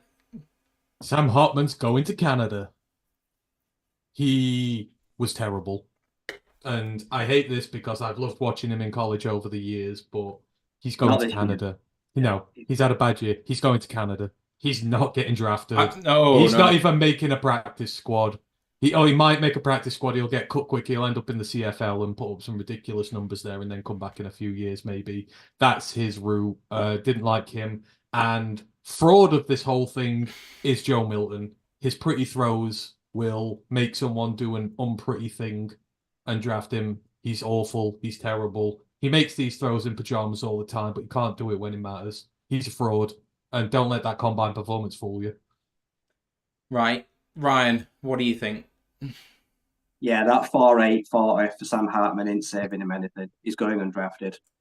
This year was not a good move to Notre Dame.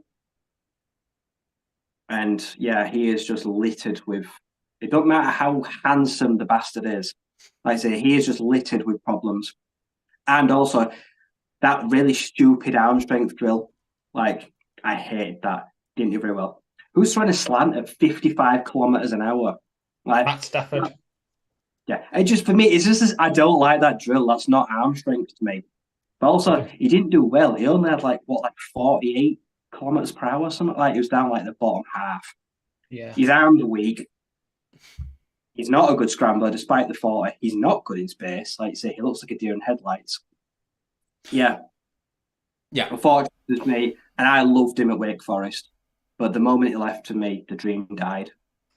It's kind of all just gone downhill. So my take is that I think Sam Hartman's going to LA to be a model. I don't... Sorry, Ash, but had to go there. The new Jimmy G. Stop! I was literally about to make the calendar joke again, and you stole it from me. So the thing is, he'll make far more money doing that than he will in the CFL. So why bother? I think JJ McCarthy is going to be drafted by the Minnesota Vikings. He's not going to be there at that point. Someone's going to do something really. They're at 11. Yeah. I think he'll Someone's fall going there. Someone's going to Give me a do sec. something really stupid, and they're going to give up the house to move to 4 for JJ, and then they're No, going to don't need regret to it move for the to rest 4 because they're he'll going be to gone regret by it for the rest 4. of their lives. He'll He's be gone. gone Yeah, by he's 4. JJ is going top 3. So for me now, it's Caleb Williams, it's Jaden Daniels, it's JJ McCarthy, and it's all the way down here, it's Drake May. So for me, JJ's going to New England, and it's not just the Michigan connection, because I just don't think that's a thing. I think that New England pride themselves on running like the most prototypical pro-style team in terms of being okay handing the ball off, processing things well, making the throws you have to make. How does that sound any more like JJ McCarthy? Like, that is what everyone's panning him for. That's what New England like in quarterbacks. Can I put a wild theory out there which could be true? Like there is a head coach in the NFL, a new head coach in the NFL, who would love JJ Oh my McCarthy God. more than anybody. Fucking- And there's a team with a fuck ton of cap space at number 2 who could take his very expensive quarterback, so he gets his Andrew Luck there. But the Chargers trade Herbert to the Patriots for number 2 and take JJ. Well, that Wow. trade won't go through because the Patriots don't have number 2. Number No, 2 is is it 3? Washington. No, Yeah, they'll do right. it. They'll do it for 3 then. About to Yeah. say. I think there's a hot take in there because, Harbaugh has said he's the new Andrew Luck. This is what he's given it up for. He'll want his rookie QB there. The Patriots having way enough cap to absorb a hit for Justin Herbert. Like, kick Herbert out of LA, take JJ there. That could be something stupid that could be done. And the Chargers are stupid enough to do it. Can I say, it's me bringing him up. You should have participated in discussing QBs. Can I say I'm glad that Jordan wasn't there to test, because honestly, I think he would have hurt he would have tested well. He probably would have he would have got good athletic. Yeah, he would have had good athletic testing, would have hurt himself with the throws. I love JT to bits. Probably would have been middle of the ground in the arm test, and his deep accuracy isn't that, so he probably will hurt his stock. At least now he's still in that sort of day 3. Someone will take a flyer on him and see if they can get him to fix his mechanics. As the Lions re-signed Zane Strelstra live on the podcast. There we go. Literal breaking news. It's the news we didn't know we needed. Just to get in my takes on the guys I didn't like at quarterback, I am again going to go in on Joe Milton as well. Yes, okay, you can throw the ball far, but you didn't look like you could throw it on time far. He waited too long to throw the ball and then was overthrowing people left, right, and centre. He threw one flat. He threw one too high. Like, so inconsistent with that deep ball. Trying to throw the ball short, he looked like he'd never played quarterback before. It was like, what are you doing? Like, just get the ball out. If JJ McCarthy has rhythm, Joe Milton's got 2 right feet. Like, what's wrong with you? I feel bad going on Austin Reed because he's a fantastic story and almost maybe wouldn't have been invited to the combine in a normal year, but he looked legit bad. Just can't throw with a spiral. Ball wobbles out of the air and then doesn't reach its target. It was a shame. Yeah, and then I've spoken on Hartman already. But yeah, there we go. Shall we move on to what I think Ryan really wanted to get into, which is the wide receivers? Yeah. All right. So there were 2 groups, and I mean, there hasn't been a much stronger class, I don't think, in some time. I really, really, really like this class. But I'll come to Ryan because I know he's itching to talk about it. So who did well for you? You're all I'm going to say. This guy didn't just have the best combine of all the wide receivers. I'm saying that now. He was the best tested of all the wide receivers. He had one of the best combines of the entire combine. Like I said, he had a great season at Florida. He had a good off-season. Oh, yeah. He came first in 3-cone drill. He had a 42 vert. Like I said, he ran a 441 with a 157, and he had a 10'9" broad, which I believe was 6. 6'1", measured in a bit wide, about like 179. Like Ricky Pearsall. 189. Ricky Pearsall had absolutely flown up wide receiver boards. He didn't just have a good season and like everyone's like, oh yeah, he can make flashy. Like the guy is explosive, he's fast, he's savvy, he's got the hands to match it. And I am pounding the table so hard for him here. We just won't regret. Like I say, he's silky smooth. And yeah, for me, all round, he was the best wide receiver.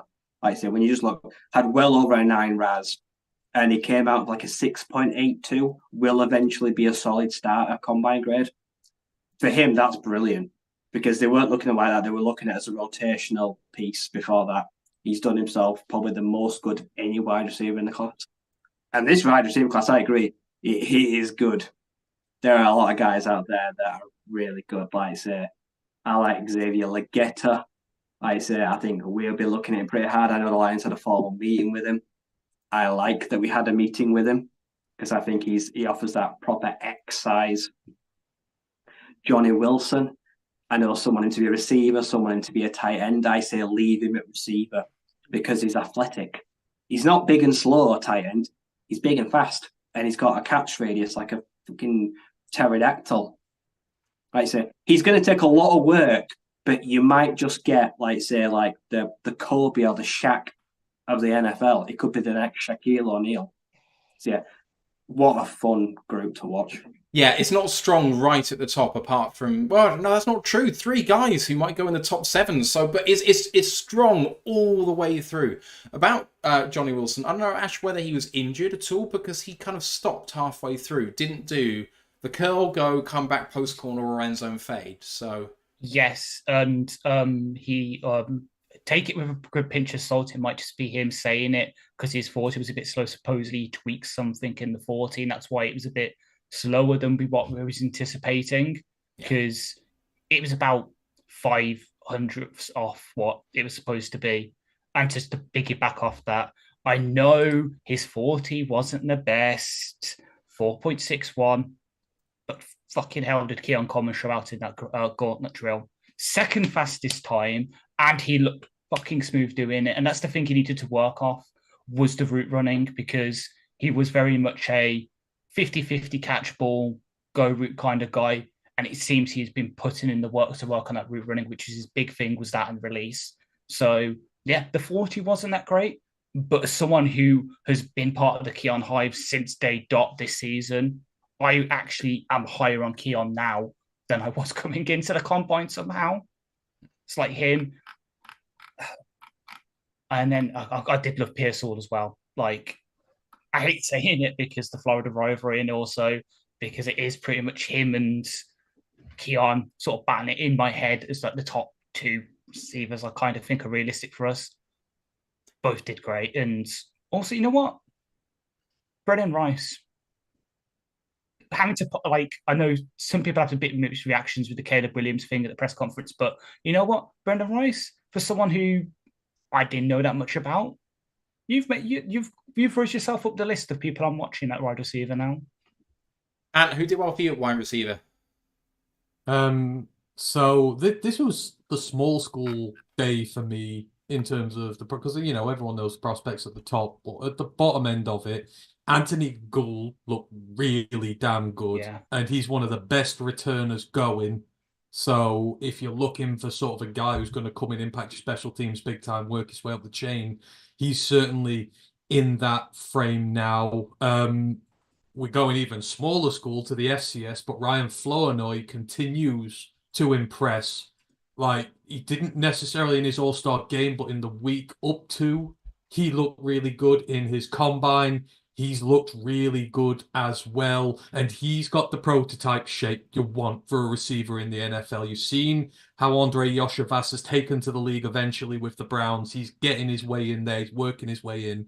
Flournoy's going to be the guy who follows that route next, and whether it's with us or someone else, I don't know, but I know he's a draftable prospect at this moment in time. Really impressed with him. And the third one, and I'll move this over to Rye, but how good did Luke McCaffrey look, Rye? Like, dude's going to get drafted. I know he says his size and everything, but I thought he looked really damn good. Yeah, he's a running back, he's a receiver, he's a punt returner as well. He's one of the best special teams in this class. Yeah, he's getting drafted for sure. Someone's going to have a lot of fun with him. And I'd like it to be Ben Johnson. I feel like you could do some things with him. Him as the Leaf, like a Leaf successor, I'd back it. I mean, he can beat his brother in the NFC Championship game next year. How good's that? I mean, I think So- like the one thing against him is like it was the athletic thing there, but I think he scored like a solid 8 RAS or something like that. I think it was like sort of 8.83, something like that. So like his athletic testing's good, and he's got everything he needs to succeed. He'll work his way in by special teams again, but as everyone is talking about the receivers at the top of the draft, I think the ones at the bottom really put some moves in there. Some of those guys they're gonna go up high. And I think the other one I wanted to mention very quickly was I get them mixed up. It's Malik Washington. Because I get him mixed up with Taj, but Malik, he's just coming off the 1 year of like uber good production. So it's a case of can he do it, long term? But he also looked really good. I really like him as well. So he did really well. Yeah. Right, I'm going to give my guys ranked 10 out of 10 through 8 out of 10 because there's a lot of them. So I'm just going to get through this. 10s, Lad McConkey. I think that the NFL needs to learn the lesson of Amon-Ra St. Brown because Lad McConkey is incredible. And he needs to be top of the first round consideration. He needs to be in that sort of top 16 at the very least. I think he is fantastic. Give over. Nope. No. I think that's low for where his value is going to be. I think he's going to absolutely light it up in the NFL. The other 10s just gave one to Xavier Worthy because he did one thing and he did it exceptionally well, but whatever for him as a prospect, really. Brendan Rice was the other 10. I thought he was exceptionally polished. At 208, you run a 4.50, and you just catch everything thrown your way, show explosion, show good cut ability. Love it.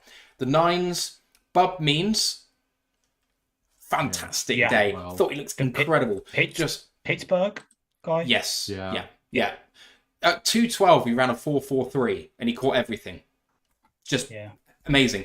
A guy who I can't believe is in late day 3 conversation, Cornelius Johnson. Just powerful, fast, catching everything thrown his way. He had really nice finesse in his cuts. He was exaggerating what he was doing. I think it's going to throw off some people in the NFL. He's never breached 700 yards in a season for Michigan, but didn't throw the ball very much, and he was still consistently productive. I think it's going to be really good for a team.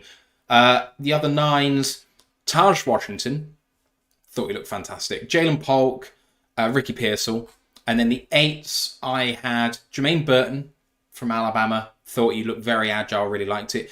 Lydiatric Griffin, who is apparently not... I mean, I think he can do more than that. Seemed a little heavy-footed in the deep in, but other than that, route running fantastic. Really enjoyed him. Jalen McMillan, I thought also looked very good. Showed power. Route running was really good. Other 8s were Isaiah Williams, who was slow, but again, very polished. Like, just enjoyed him. Johnny Wilson, Jamari Thrash, Malik Washington, and Roma Dunze. Those are all my 10 through 8s. Devontae Walker with an honourable mention because for all of his stock tanking, I thought he kind of steadied the ship a bit. He looked fast. He caught everything thrown his way. And the drops were the issue at the Senior Bowl. So I thought that was a good comeback. But what about really good class. Dare ask what Keon got then? Keon got a 6 for me. So the problem with Keon is that he ran slow. And yes, the gauntlet was fantastic. I mean, really good. But then he seemed to get a drop problem. And I don't know whether it was just concentration, but he struggled catching the ball. And that when you're slow, catch the ball. And I mean, I know that he's a fast play guy, but then still catch the ball. Like that is ranking him on how the combine went for him, not what he's going to be like as a prospect. Yeah. But if you are a contested catch guy and it's not even contested, catch it. Who for you guys had a bad combine at the wide receiver position? Ash. I hate saying it because it's a small. Like you guys might disagree, but it's just because I heard a lot of him on day 3 for us, and I just don't know. Like the testing wasn't where I was maybe hoping, and maybe it's just me reading into the 40-yard. But Jalen Coker at Holy Cross, I wasn't that impressed. Like I hadn't got round to him. I consistently saw him for like day 3 in like our sort of mock draft channel to us. didn't come away impressed. It might be I'll go and look at the tape and like, you know what, actually was a bad day at the office like Keon had, but I was expecting a bit more. Ryan, who had a bad day?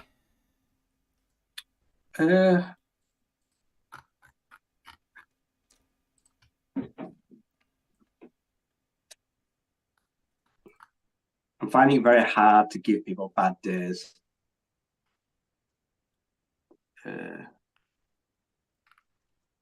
Come back to me. I'll give you a concrete name. Ant. Probably Franklin's an absolute fraud. Never been impressed with him. Still not impressed with him.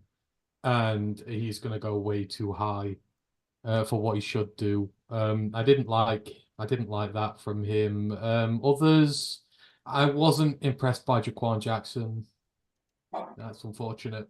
Didn't really like what was going on there.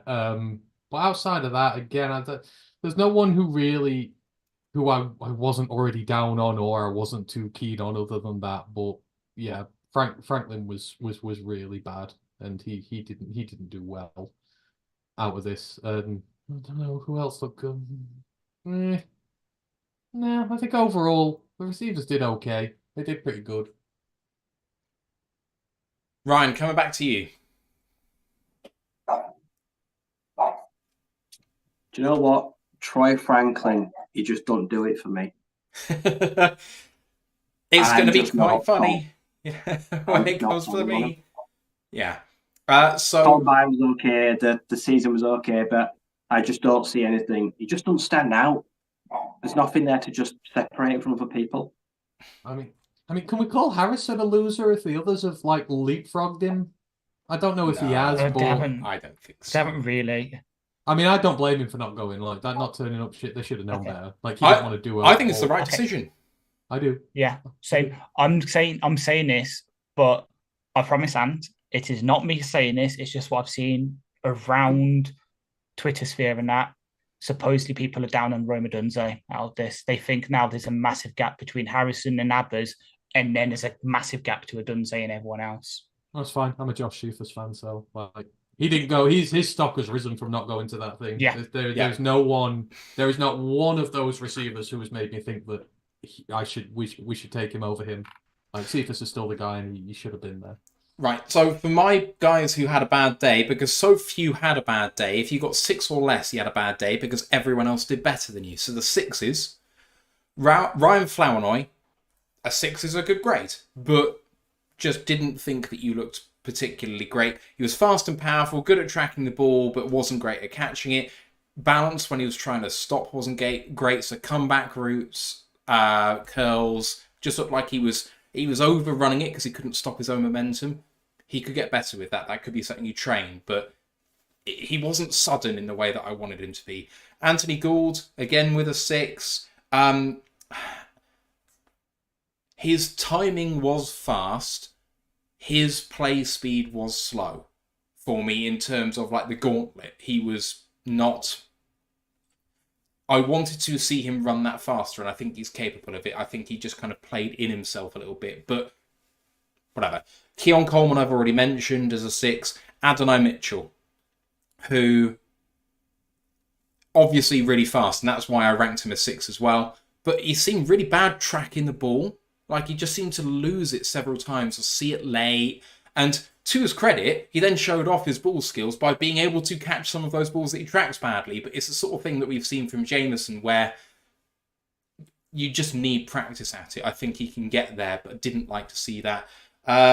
One more 6 was Roman Wilson, who had trouble catching the ball as well. He made one circus catch right at the end, which made me feel a bit better about him. But otherwise, he was late to the ball location sometimes. Sometimes it just came off his hands, almost fell. His balance seemed a bit off. For someone who's meant to be the most polished and all of this stuff, he just wasn't. And when you are meant to be at 185, running in the 4.2s, when you run a 4.4, that ain't great. So I just think that the first round push for Roman needs to be abated a little bit. Middle of round 2, late round 2, fine. Absolutely can see the value there, but I think the push on him is overstated. The 5s, Jalen Coker, I didn't think he was awful, but just a little slow. His gauntlet, he was weaving so much. He didn't look like he could run straight. It was funny almost, but otherwise his catching was fantastic. But just when you run a 4.58, I want to see polish because he ain't fast. Jaquan Jackson, Ant mentioned, didn't have a great day. And Troy Frank, that was 5s and 5s. Brian Thomas just lacked concentration.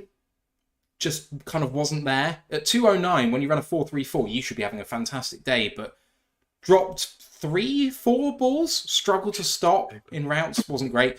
Devon Vele had a bad day. And then my only 4 was Troy Franklin, which makes it really funny that you guys have mentioned that he looked bad. He weaved a lot in the gauntlet. He made a couple of really good catches, but lost his feet a couple of times, fell over, stumbled. Tracking was poor, screwed up his timing on jumps. The end zone drills look bad. Like, you're 176. Please run in the 4.3s, but you ran a 4.41. So for your weight, you are slow. You can't catch the ball very well. You mistime your jumps. What are you for? It made me really angry because I wanted to like him so much, but he just didn't do it. Anyway, that's those for me. I know that's going to anger a lot of people, especially the Roman Wilson take and the Brian Thomas take, because I don't think he should be a first-round pick. But he will be. He still will be. He's fast and he's big, so someone's going to give him a chance. But may I remind someone that there's an LSU player very like him in terms of profile who might not get a contract after his rookie deal's finished. This wide receiver surges. Sorry? Yeah. Is it Terrace Marshall? Yeah. Terrace Marshall. I get Marshall vibes from Brian Thomas. This wide receiver boom's going to be so good for us. Like, it's just going to start pushing people down the board. Yeah. Because there's just such an overreaction to this, to some of them. Like, I've seen like 6 or 7 wide receivers in there now. And I remember the draft, I think it was 2 drafts ago. I predicted 7 and I was right. And I'm like, yeah, I had that feeling before that draft that they were going to be like, I do not with these. I do not at all.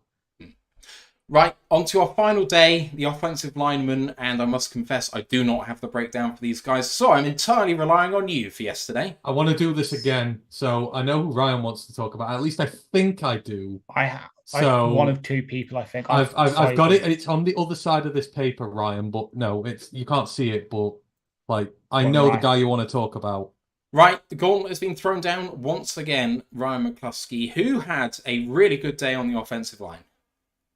And does it sound like an off-brand jar of Dormir?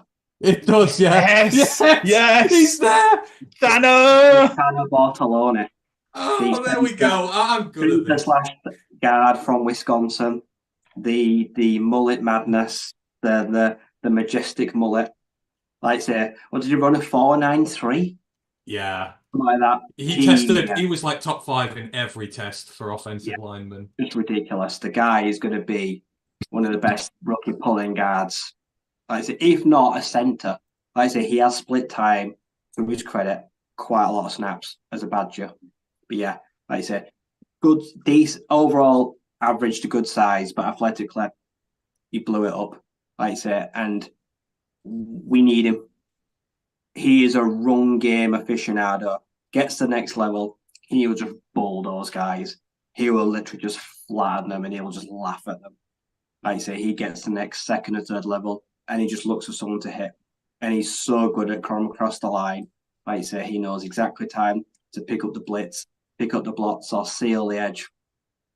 He is one of the biggest risers probably at the combine because the interior line is kind of a hard one to judge because like there's a lot of guys that could be guards, a lot of guys that could be centers.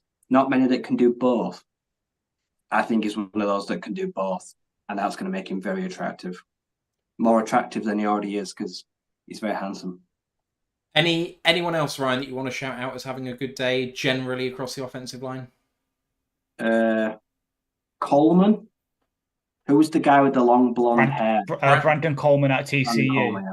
He's one of my guys as well. 998 Raz. Like you say, he looks every bit of it. He looks like a man mountain, but he can shift with the best of them. I'd say he looks like a really good option as like a rotational depth piece. All right, let's go to And Ant. with that, I'm going to depart, guys. All right. In a bit. Cheers, Ryan. Yeah, guys. Take care, Ryan. Ant, who had a good day for you on the offensive line? I mean, there were a lot of guys. Like, I really, really enjoyed this. But the one I liked most overall, and maybe surprised me a bit, but he's been on my radar a bit now, and I'm really intrigued on him, is Tylen Grable. He's the UCF left tackle. So this goes all the way back to the Hula Bowl when he played there, and I picked up on him. He's tremendous. He's a 4-year start. He's played 2 years at Jacksonville State. He's played 2 years at UCF. So he's played in a really run-heavy system, and he's played in a really complex run system at UCF as well. This is a guy who can shift. His athletic measurables, he was top 5 in most things as well, which is like 6'7", nearly 300 pounds. He's a big dude. And like he was putting up some athletic numbers, which I did not expect him to. Vastly experienced starter. And if it's a guy you're wanting to bring in and you're wanting to develop at tackle while the 2 incumbents are still there and to bring some really good pedigree to the line, especially in the run game, which is what we excel at. You want him in for that. Like Grable has shot right up there now to the list of guys that, you know, that I would do at that point. It's in terms of the later guys, but like he's the one I want to mention first. But there's plenty, but you know, let's spread it round. I don't want to go through them all first. Ash? Blake Fisher.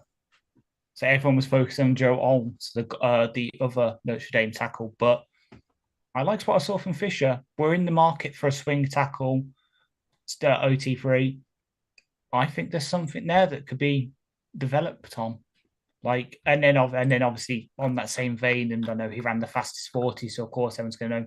But Roger Rosengarten out of Washington, fastest 40. I think he had the fastest 10-yard split as well. Just double checking.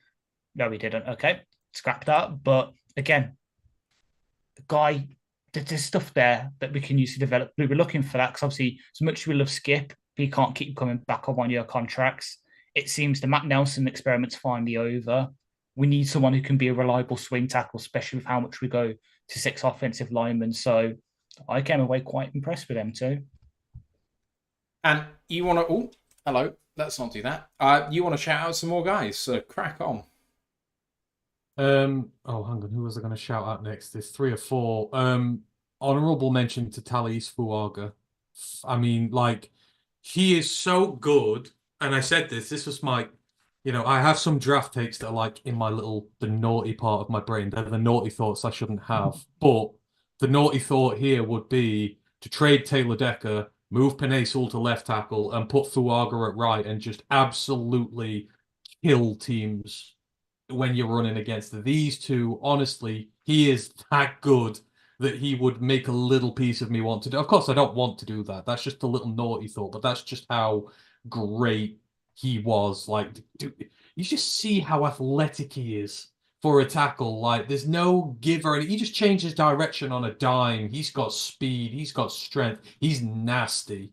He's nasty. He is so nasty when it comes to the run game. Like, honestly, I just love him to death. And I thought he had an incredibly good combine. So for him, he's really done himself a lot of good. I agree with Ryan about Bortolini. I put him in my mock the other day. I would love to get him in later on because you're developing for Frank.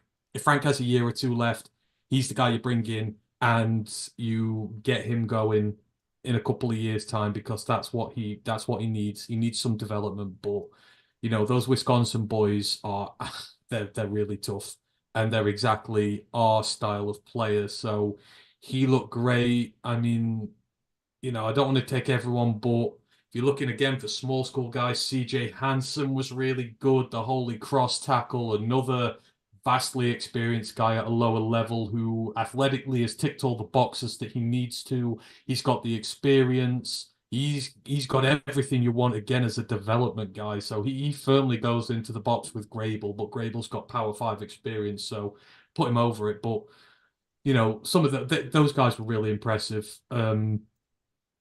Mahogany looked really good. Mahogany's technically refined as they come. In terms of how guards go, fantastic. You know, he's going to make someone very happy. If it's not Haynes, if it's not Gadlin, it's Mahogany. So, is there anyone else? I'll move it back on to someone else if you've got others, because there were a couple of others as well. I Well, really, really enjoyed this. There's someone I want you to just talk to me about, because in terms of centres, the most athletic guy on the board is now the NC State Wolfpack guy, Dylan McMahon, who tested really well, but I don't actually know anything about him. What's he like? He's very good. For me, the thing is, kind of the system we play, what's required of him. There's a lot of other really good guys on that. Like we have really good offensive lines, and there's plenty of talent on there. And I think he's a cog in that line. He's a cog in a really good line without being exceptional himself. He's very, like I say, very athletic. We do run a complex system. We like to run the ball a lot, pass it as well when we need to. He does everything you need to with him. He's surprising, actually. He's a stash and develop center. I don't know whether he can do it in the NFL. But if he did, great. I just have never got that vibe off him. Not like with the NC State guy, I usually get the vibes for the ones that have got it and I haven't with him. But no, again, I think this is why I don't get the wide receiver talent thing in the first round. There's just so much good offensive line talent. The teams need offensive linemen, and it was on show here. And it was a shame because so many of these guys got hurt as well. Some good weeks were destroyed by injuries, which was a shame. But who else did well? Was there anyone else who really stood out? Sorry, I'll pass it on to Ash because I've said about 6 now. So Mason McCormick, the Jackrabbit, I quite liked him. Yeah, he's good. He was really good. I liked him. All I of know them. And I know he didn't run that well. Like he was one of the slowest. But Dominic Puney, the tackle guard guy out of Kansas, wasn't like, I know he had a slow 40, but again, someone I like in the drills, I like the look of. So yeah, he was great, and of course, I think goes without saying, Cooper Beep had a good day. Oh yeah, Cooper Beeper, yeah. He's just that good. Everyone knows Cooper. That's it. He's by default. It's just he's exactly. raised himself to guard 2 behind Christian Haynes. Exactly, and then you've already mentioned Gatlin. Everyone says the other way around, but yeah. So Math Bomb has remade an enemy out of me again. With me, I've always he doesn't know, but you know me. I hate RAS. I hate everything RAS stands for. I believe it's unfair in the characteristic of some of these guys, but he scored a low RAS. I don't give up. Xavier Gadlin's going to be a great guard in the NFL. Kiss my arse, RAS. Exactly. That's how you know he's a good guy. When even me, who loves the stats numbers, can say, yeah, he's a good guy. I've ever since Ant first mentioned him on the podcast, and I clipped it up just because he said he did Shakespeare. I've watched a bit of Liberty O-line.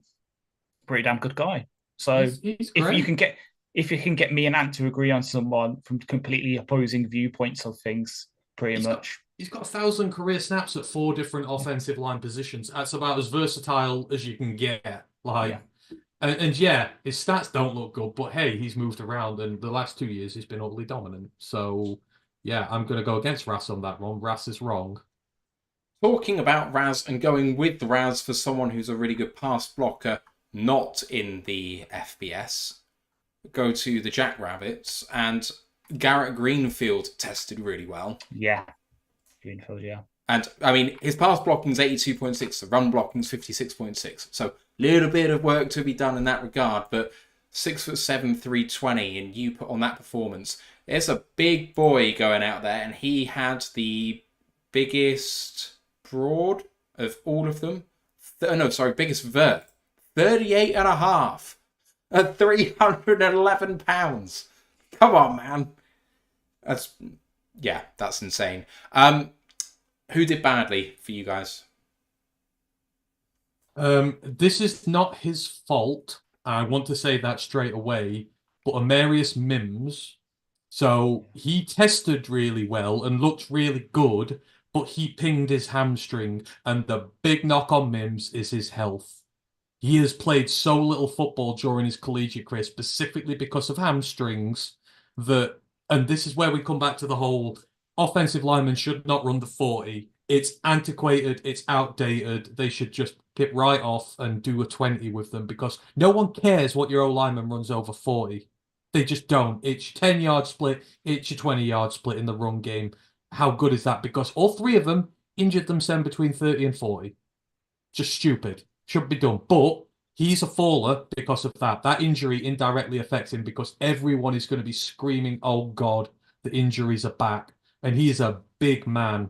You've seen what's happened with, Jets left tackle, Becton. Becky Becton, yeah. Becky Becton. Like you saw in high school, like the pictures of him, the standing jumps he was doing, like in 5-6 foot high. And you're like, yeah, that's great. But, is that big body going to be able to take the workload of the NFL? And it's not. Like these really big guys, you have durability concerns, and that's going to tank his stock.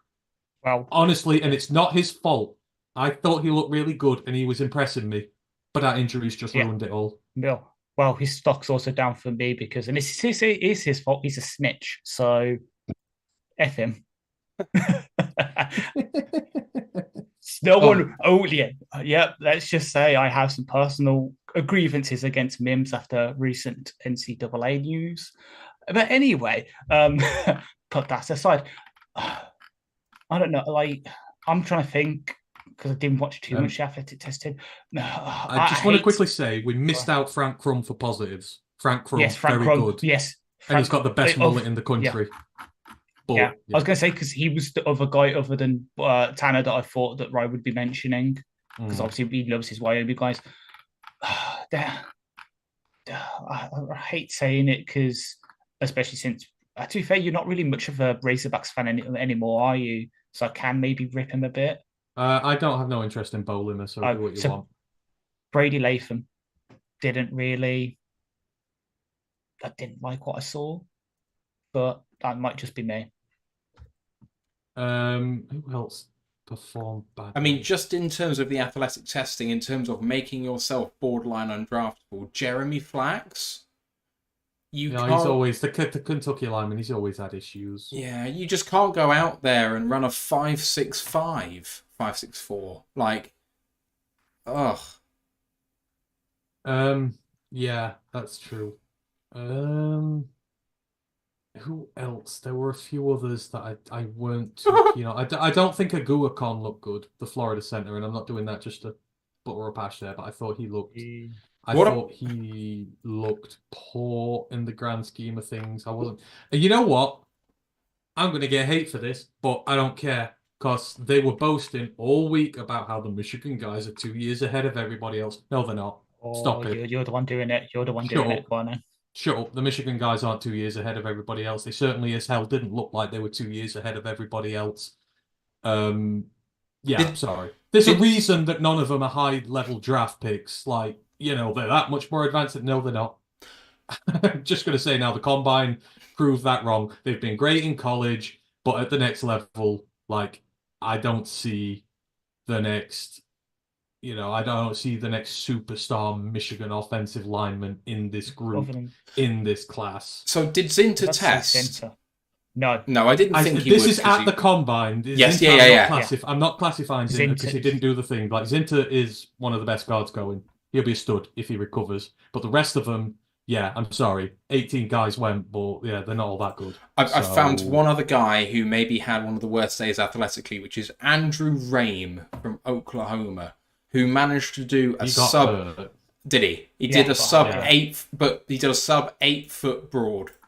Rame got hurt. Prince Pines got hurt.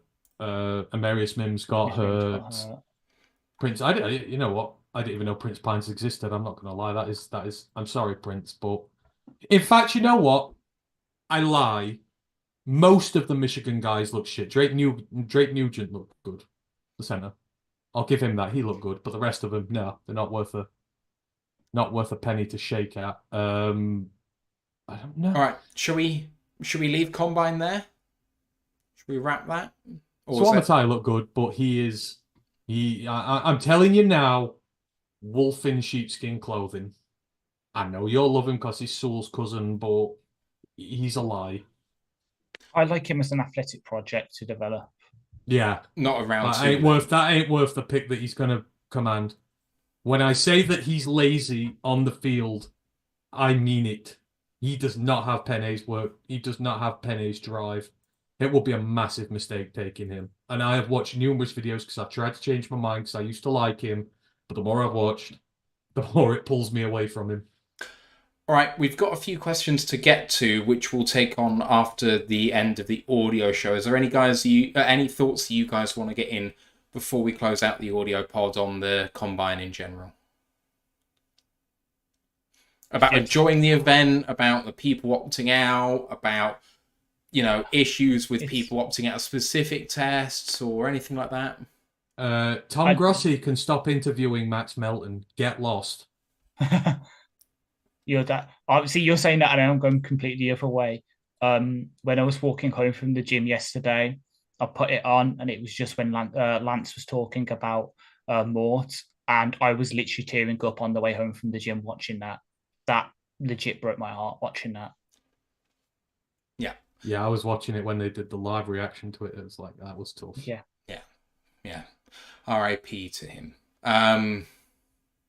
Right, on that somber note, we're going to close out the audio show. If you've asked questions, we are going to get to them after we sign off for the audio pod. If you have more questions, get them in right now. We'll talk about them in just a second. Main podcast is next back, this time next week. Hoping to go live at noon Eastern time as legal tampering opens. I know at the very least myself and Ant are going to be on, breaking everything down, being the first guys to report on if any free agency deals go down in the legal tampering period. So we'll see you at noon Eastern time, 5 p.m. UK time. And the college football podcast, Ant has been busy recently, but the HBCU Legacy Bowl review is coming very shortly. Find us on our socials, Royal Lines UK on YouTube, Twitter, Facebook, Instagram, Twitter, and TikTok, and the group for worldwide fans is T-Short Lines Fans UK, One Pride Worldwide. Don't forget to check out the website, rotluk.com. Subscribe and rate us 5 stars on your podcast provider. Come and join us on Discord as well, because it's a really great place to hang out with some cool Lions fans. It just remains to me to thank Ryan, who's just gone, as well as Ash and Ant. Cheers, boys. It's been a great weekend of combine football. And roll on the draft. Let's go, Lions. One Pride. One pride. Recording stopped. Right. Questions. Mike the Marine asks, which position groups drop off in talent drastically after round one? Where can we still get a good O-lineman, cornerback, or wide receiver later, but short on defensive tackle, defensive end? ? So, is there anything where it's just kind of top heavy, and then who are some good later round prospects, I guess, at general positions? DT drop off massive. Yes. Like after Jose Newton and a couple of the others, there's nothing there at all. So that would be mine for that. To be fair, linebacker's just generally not a good class at all this year. So linebacker. Yeah. Day 1's good, day 3's good, day 2 sucks. Yeah. I think that'd be a way to... All I would say is I think, completely differently to some of the general NFL media have said, yes, there's less prospects in this draft because of everything which happened with COVID and how that screwed things up. I think this is a really good draft class. I think there is plenty of value which is going to be had on day 3, generally speaking. Yeah. I have a look at the combine, I keep looking at tape. I'm purposely trying to target people throughout day 1 to 3 just to see if I'm well-rounded as an evaluator. And I'm like, well, this guy looks better than I thought, given that he's a 7th round guy on the consensus at the moment. I'm enjoying this class. So I think it's deeper than people think. Where can we still get a good O-line, CB, or wide receiver later? I mean, such a general question. I hope that we have answered a lot of that. Bortolini's like a stud in the making. He's exactly what you... There's loads. Like I was going to say, the cornerback, there's an obvious guy on day 3 to take a swing at if you want real upside at corner. Dwight McLaughlin. Of course, it's going to be a Florida State guy. Come on. No, it's not even Florida. No, go the opposite end of the country. From our friend. Oh, Quantez Stickers. Yeah. Quantez. Yeah. As much, as much as I would love Jerian and or Ronaldo here, Quantes, that dude, legit, yes, he could flame out, he could be absolutely nothing. There is something that he could be a legit cornerback one in this league, and I'm willing, if a day 3 pick, to take a swing at that because the upside is so huge. So it's day 3 picks at where? So day 3 picks on offensive line, I would say. Kylan Grable at tackle, Zofia Gadlin at guard, and Tanner Bortolini at centre. Those are your 3 at various positions. Where were the other positions? Corner, corner and wide receiver. Wide receiver. Josh Cephas is wide receiver. I mean, like... Yeah. Johnny might be there, because I know people used to say want to move inside end. Corner. I know this one. He's coming under he's gone under the radar to the point where Caddy still doesn't have film for him, and I have a mid to late round 2 grade on him. Kalen Carson. No one's fucking talking about him, so he could slip down, and I'll be happy. Like, again, early day 3, take him like this. As much as I love Keon, this is a guy who held up against Keon. Yeah. So I've just realized. So Elijah Jones, from Boston College. Yeah, of course. Chow Smith Wade, if he's going to drop, would be amazing. And I've completely forgotten. Bear with me one moment. If you want a real big wild card, I've got one. Mikey Victor from Alabama State. We talked about him before. My late guys, I don't know how late he is anymore, to be honest. He might be in day 2 by now. Jarvis Brownlee. He's round 2, and I can't. I'm sorry, I just can't. I can't. So Jarvis Brownlee, when I first did the consensus board, was at 412. So he's risen a long way. Daquan Hardy, I need to take another look at because he had a spectacularly good combine. Andrew Phillips, I really liked. Elijah Jones, you've mentioned. Those would be my guys. I don't really have anyone else to add. Wide receiver. Bub Means. Let's go for Bub. Yeah. I really enjoyed him. I thought he looked so polished. Cornelius Johnson, I just don't think... I think he's a day 2 pick.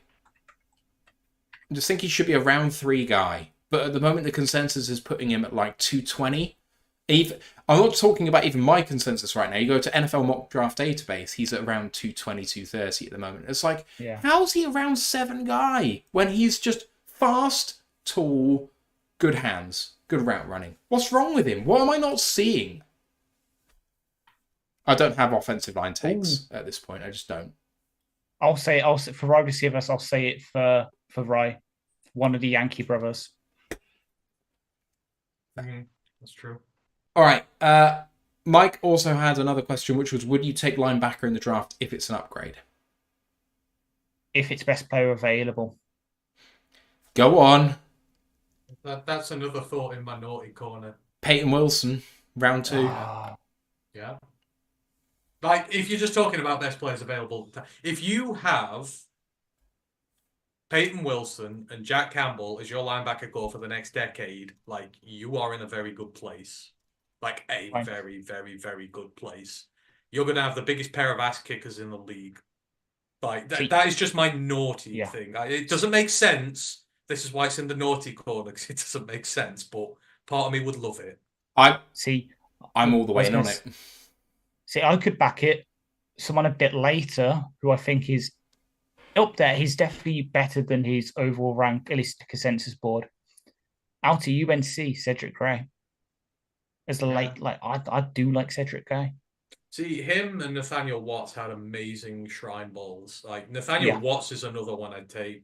Day 3, if you want day 3 guys, Mike Aaron Casey is the day 3 guy at linebacker. I'm going to watch him more. He's that good. And he's that underappreciated. But I'd be very naughty and take one high. But I'd happily take another one at some point. Yeah, I know it's redundant because of how many guys we have at linebacker. But at the end of the day, Barnes best player available. Brad does best player available and builds his team around it in free agency. Do we build on strength or do we shore up some holes? At the end of the day, after this coming year, Ancelotti's cuttable, if you want to. We may not have Derek Barnes because he may not get re-signed. That leaves you with Jack Campbell and Malcolm. And you know, ideally... sorry? The same. And Germ. Yeah, okay, Don't forget Germ. But ideally not a starter, Germ. Yeah. But it's the same at safety. It's like, after this year, you're potentially really goddamn thin there. You've got to keep putting talent in there. Like, the safety should probably be it should be a top 5 need this year. Yeah, and no one talks about it as such. I think it actually came in 5th because I know Jeremy did an article today. It's the top 6 needs now, and I think. But it should be very, very high because as much as we love Iffy and as much as we love Kirby, you know, are they consistently going to be great stars in the NFL? Don't know that. We just don't know it on either of them. Exactly. As much as we want to, we can't definitively answer that question. And if you can't definitively answer the question, you've always got to be looking for another answer just in case. The thing is, they've not done it for long enough where we've gone from belief to reality. Yeah. And they may do it this year. They could both do it this year. Again, if he does, got to pay him this year. So that's another one where he could have a great season and then just decide he's going to do better elsewhere and get paid. Like, I worry about Iffy in that way. You're going to have long-term security with rookies at every position, ideally. So that's where your draft's got to come from as well. Lisa said, are there any safeties that look good to you guys? I know you already had a take on that, Ant, but... You know what? This is like the first year I've not had a true, proper safety crush. Like, usually, you know, you can list the ones in the past. But, again, maybe naughty, but if Tyler Nubin's there at the right position... The way Minnesota's defense works, how he plays, he's perfect for the Detroit Lions. And like Nubin is, and he's getting underrated because some of the other guys are starting to creep around him at this point. But in terms of college production, what you like on tape, Tyler Nubin's perfect. But I don't feel comfy going safety that early because he's a fringe first round pick. Like by the time he's second round pick, by the time our second round pick comes in, he's liable gone. Like, if he's there 5 or 6 before, like, that, you know, that's branch territory. You ring whoever's there and you go, we'll take him. But, I mean, outside of that, I mean, there's the Oregon State hybrid, Oladipo. Like, he's good. If someone like Cam Kinchins falls, I know there's no love for him there because of his combine, but again, I do think he's a lot better than the off-season has shown so far. But... There's not a guy I love like most of them, but if you got Nubin, we'd be good for it. All right, Steve Litkins asking about Zach Zinter specifically. So, do you think he's a Brad Holmes guy? Yes, but it would have to be. I hate using stashing. Picks on injuries. Same. And that's me saying that, JT. Yeah. But like with JMO's a freak in the nicest way possible. Of the guys like him don't come around every day. Zinter's a guard. I feel bad stashing guys like that when because I think you would have to give up a decent pick for him because someone will stash him. Like someone who's got 6 or 7 picks in the top 100 could just stash him and use one on that because it won't hurt them. So I think he'll still go high, but. You want to resolve that problem altogether? Just go for Christian Haynes. Problem solved. Or Cooper. Cooper's still... It's really funny because the mock draft simulators have not updated and Cooper's still like in the 120s and 130s and some of them you're like, come on, man. If it's still there going into day 3, like, I would be tearing what little hair I had out left being like, just draft him. Just double dip, triple dip, I don't care. Steve also asked whether we would draft a kicker with our final pick, and if yes, then who? Harrison Mevis. Yes! The thicker kicker. The thicker kicker's where it's all at. My short answer is no. I think the kickers are draftable, for sure, but I think we can just draft really good guys who aren't kickers and take someone else. So I've gone from wanting to do it to not wanting to do it anymore. Carlton Word. Question. You want to have... Oh, sorry. Do you want to have 7 picks, as we currently have, I think? Or do you want maybe 8? Anyway. Check. Give me 10. So, but philosophically, ignore that comment. It doesn't matter to the question. Do you want to trade up and get quality, or do you want quantity? Quality.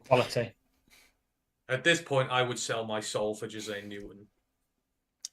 So I would they do that. Hell, I think we discussed this before. I give up picks next year. I don't really care about next year. I think like you want to keep adding now. You want to keep your strong draft classes going. I would give up capital next year to go up, but quality for sure. I mean, for me, it just really depends where and how much. Like, doing the branch trade up by trading a 5th round pick to go up 3 spots to go and get him out of Green Bay's clutches, like, perfect. Do that. If it's significant capital, better be the right guy. Like, they've drafted so well with the capital that they have, where they have moved around quite a lot, but they've kind of traded down to trade back up in the case of our young DT or whatever. Like, but they've not made any massive moves up the table that have been poor value draft up. There's some trade ups because they really need to go and get their guy. Even the trade up for JMO, they gave up value to make that trade, in my opinion. I know the valuations officially put that at basically a dead heat or slightly in their favour. I just don't agree with that because it cost us a 3rd round pick to go up almost 20 spots in the 1st and 2nd round. That's a win. We can fleece them again. Yeah. We're at 29 and they're at 11. Third, give them a 3rd to go up to 11. Yeah, be funny as shit if we do that. So, like, the thing is, in a vacuum, in any draft, if you can make that trade, you just do it just to go and get your guy. But because he's so damn good at drafting almost throughout, unless you're that sold on a player, stay where you are. Like, you've just been so good. True. Well, no, I think they're that specific with their players that very often standing pat is not an option, whether it be later or earlier. And you know the way he's gone about it for very specific players, it just leads me to think that they're I don't see a lot of people say trade out the 1st. I don't see any benefit into that. Like, we're close. I want to go out and get those last few big pieces that are going to push us over the edge. I just don't want to sign a load of role players and potentials and that because we've shown we're that good. Like, I just rather, because what, we got 4 picks in the top 100. If we only pick 2 because we move them around, I don't think I'd really care. Like, I'd be quite happy with that. So that's just me. So you just mentioned that 4 picks in top 100. I'm on Tankathon because that's what I was used to check the draft picks. They have a 3-man mock for us. Chop Robinson at 29. Fisk at 61. KAD at 73. Then Jalen McMillan at 92.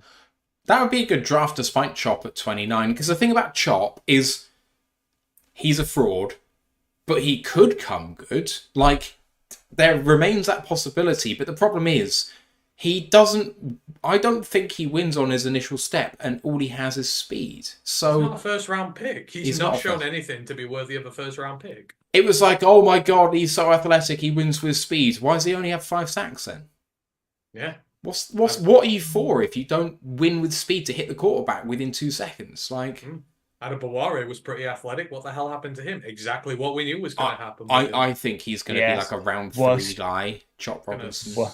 He should be. Yes. Adebaware, you mean the worst graded rookie player of all rookies last year per PFF. And if you remember this time last year, I remember it on Lions streams. I remember getting asked about it a billion times. Like, oh, Adebaware. No, go watch his. This is why I hate the combine. Go watch his Northwestern tape and you'll know he's not even close to being a 1st round pick and how right we were. Yeah, how right you were.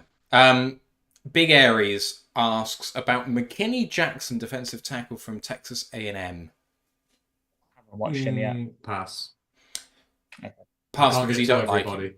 No, pass as in I don't like. Fair. He's not one I've come across. Again, DTs. I'm very set on my DTs now. Like, very set on my DTs. And then he also asked a personal question about whether we've announced any draft stuff yet, about what our plans are.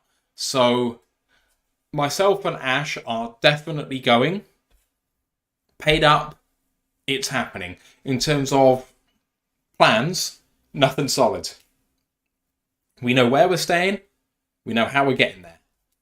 We don't know what we're doing otherwise. It really feels like the plans for almost everyone are still being made. We've talked to the pod guys, especially, and they're still kind of putting together what they're trying to do. We're trying to talk to the Lions. I've been in contact with them. Whether that contact continues, I don't know, but I'm hoping that we can speak to them. The alumni relations officer seemed fairly keen for us to talk to some former players. So we'll see whether that develops or not. I don't know. But that would be really cool as part of the trip if we can make that work. When we know more, we'll let you know. Ant is a maybe, I think, at the moment. Ant still at this point. So praying that we can get Ant there as well. But yeah, so that's where we're at the moment. In terms of the other guys, they are all out, unfortunately. So Ryan can't make it because he has another trip planned too close to it and just can't afford both. Ryan Farden is going, but he's not going with us because, and I can't believe I didn't call this out as part of the news. Congratulations to Ryan Farden, our own guy, for being the International Fan of the Year, because that's fucking awesome. Like, Really fucking absolutely well deserved. There are going to be very few people who've seen as many Lions games as he has this year. So amazing. And he's got to watch Arsenal win 6-0 this evening. So he'll He, be a very happy chappy. Yeah, he sent to me the video he was sent by the Lions, which isn't the one that was put on social media. It was really cool. Just very, very well done. Aiden wasn't on the official video, but he was on the personal video. It was awesome. Yeah, well done to him. Well deserved. Tom Wilkinson can't because, like a fool, he spent his money on getting married when he should have had bigger priorities. Sorry, Tom. you've just broke my aunt's heart. My aunt's heart now. She absolutely loves Tom. And as I mentioned before, Steve's kind of stepped back from the podcast temporarily, so he can't go either. So it's down to the three of us, and I hope the three of us can go. We'll see what happens with that. But certainly me and Ash are going to tear it up and just have a good exam time. Exactly, I was about to say you'll definitely need Ant to come, because if we pick an FSU player, God help Detroit, I am literally tearing it apart by having like a bacchanalia of celebration. Lisa's just said, if we're going, we need to make reservations. We've had the place for 12 months. If they cancel on us now, I'm going to be very sad. But we shall see. I was actually kind of looking into getting a smaller place, but yes, I was looking at Airbnb. It's just it doesn't look realistic. But yeah, there we go. So yeah, any further questions on there? Dan Pass says, I hope they do the Hot Ones Movember show in a place we can all meet at.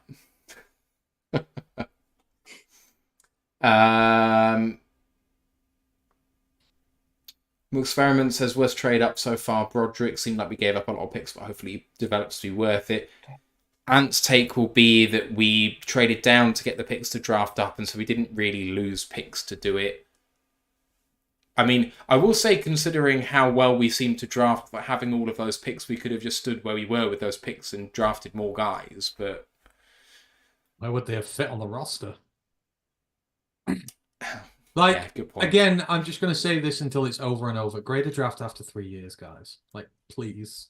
We didn't have the picks before. You traded down for them. Then, yes, you packaged them, but they're very specific players.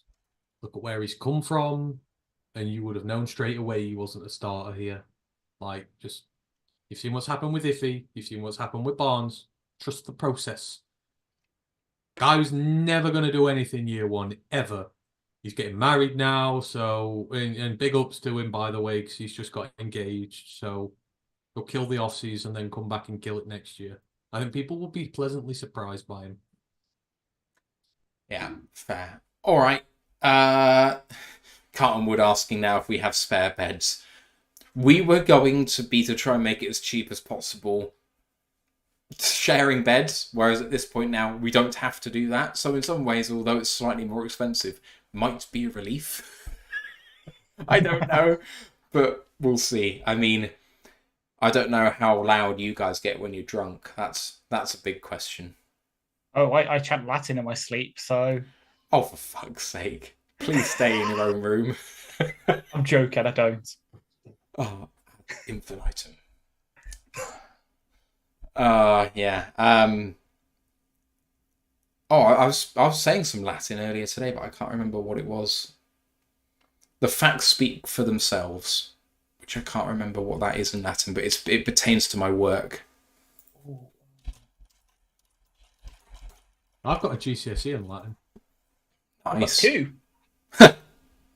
Res ipsa locutor. Yeah. I thought that was Picard's Borg name. Locutius of Borg, yes. Indeed. I think that means thing. Potentially. I don't know. But whatever. Anyway, I like the idea of Picard being the thing. Carlton asks if we're drafting a specific type of defensive tackle, i.e. a £320 nose. It could go either way. As we said, £320 tackle means Aleem is sticking at the 3. Smaller guy means we're trying to get the interior pressure. I obviously favour the interior pressure because pass rush over run defence. We have enough run defence right now. We need more pass rush, so I'm favouring the 3 techs, but I can see us drafting either one. I mean, my specific type of DT, it'd be 6'2", 280 pounds, comes from Illinois. That would be my specific type of DT that I draft. You mean Johnny? Jazane! He goes by Johnny now. No, he's not. He's Jazane. I give people respect by saying Here's Jazane. Johnny! No, here's Jazane. Well, so just draft all the Johnnies in the draft then, and then then we've got a show title. All the Johnnies. So then that's what we should draft a Ryman as well, because then you have a whole world of new titles open to us. Yeah. Putting the Johnnies over the tip. I will say, by the way, that I don't think drafting the 3 technique means the end of Aleem at the 3. Either there's some healthy rotation, or we stop doing a 4-3 under and just play a pure 4-3 with 2 3 techs. Which you could do. And then Aiden, Jazane, Aleem, and other. Pascal. Houston, Pascal. So, Carlson's just saying he likes Chris Jenkins. My problem with Chris is that I think that he's not available with our 2nd round pick. Because I think he's done enough to kind of be in the 50s, maybe. And I just don't see us trading up for him. If I'm wrong and he's available in round 2, I think that could be a borderline nice pick for the Lions. I think he'd be a good complementary player and give people enough trouble that would free up Aleem. I want someone who can absolutely wreck shit up in the middle. And that is Jazane. Fair. Like, you put him and Aleem in there and you're going to have so much trouble. Like, as an opposing offensive line, because you can't double both of them. If you do, you're leaving Aiden one-on-one with people, and then you really are screwed. Like, it would just be unfair. That's how good he is. That's the kind of guy you want and we need. I love Aleem, but you want someone who's a true game-wrecking guy at DT as well. Well, I mean, Christian Wilkins is available now. They're not franchise tagging him. Oh, let the Bears pay him 90 million or whatever. Yeah. Bears love to over. I love all the Bears fans online going, oh, Brad Holmes is going to have trouble paying all his picks. Well, you're buying in all your paid picks. Like, is that any better?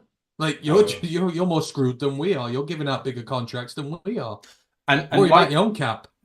Like Dan and Brad said in their press conferences at the Combine, which was very early on in the Combine process, it was the the day before the Tuesday. TV started, they both basically said, we prefer to pay our own guys because we know who they are. Even if on tape these guys that you're buying in look fantastic, how do they know that you actually fit with them stylistically and personally until you actually get them in the building? And you can't get them in the building without paying them, and they don't want to do that. So they have a heavy preference for keeping people in the building rather than going outside, which is why we probably aren't making a splash in free agency. Despite that, come and join our free agency show next week. But I just don't see a big splash coming. Again, that's why like everyone talks about Snead. I'm like, no. Not paying big money to a guy who's won multiple Super Bowls already. It doesn't align with the view. But if you're gonna give it to someone. Give it to someone like Brian Burns. Like he'd be desperate to go out and win a Super Bowl and do something there. Like you don't go for the guy who's already been there, done that. We've been burned by that enough times. Don't work. Burns would be very, very interesting if he comes on the open market. But I mean, I kind of think someone's going to overpay for him though, massively, if he comes on the open market. Yes. I think he's got. I think he. Oh yeah, that's true. I think he'll pay so many guys though. But I think he'll want close to 30, and it's like, come on, mate, you're just not that good. He's good, but like the top of what I want to pay him is like 24, and even then I think that's a bit rich. And apparently, and maybe it's just he doesn't want to stay in Carolina, and so is kind of bending him over basically.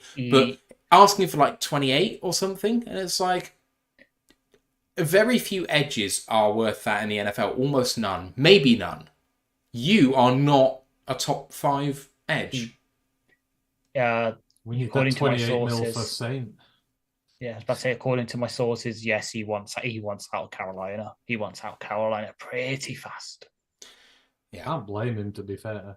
I think he's got Carolina bent over a barrel. I don't think they can ask for a shed load for him because no one will bite. They'll wait them out. Because there's no way Burns is going to play there next year. So teams will wait them out until the price comes down. Yeah, but they have to tag him. If they don't tag him, it's egregious.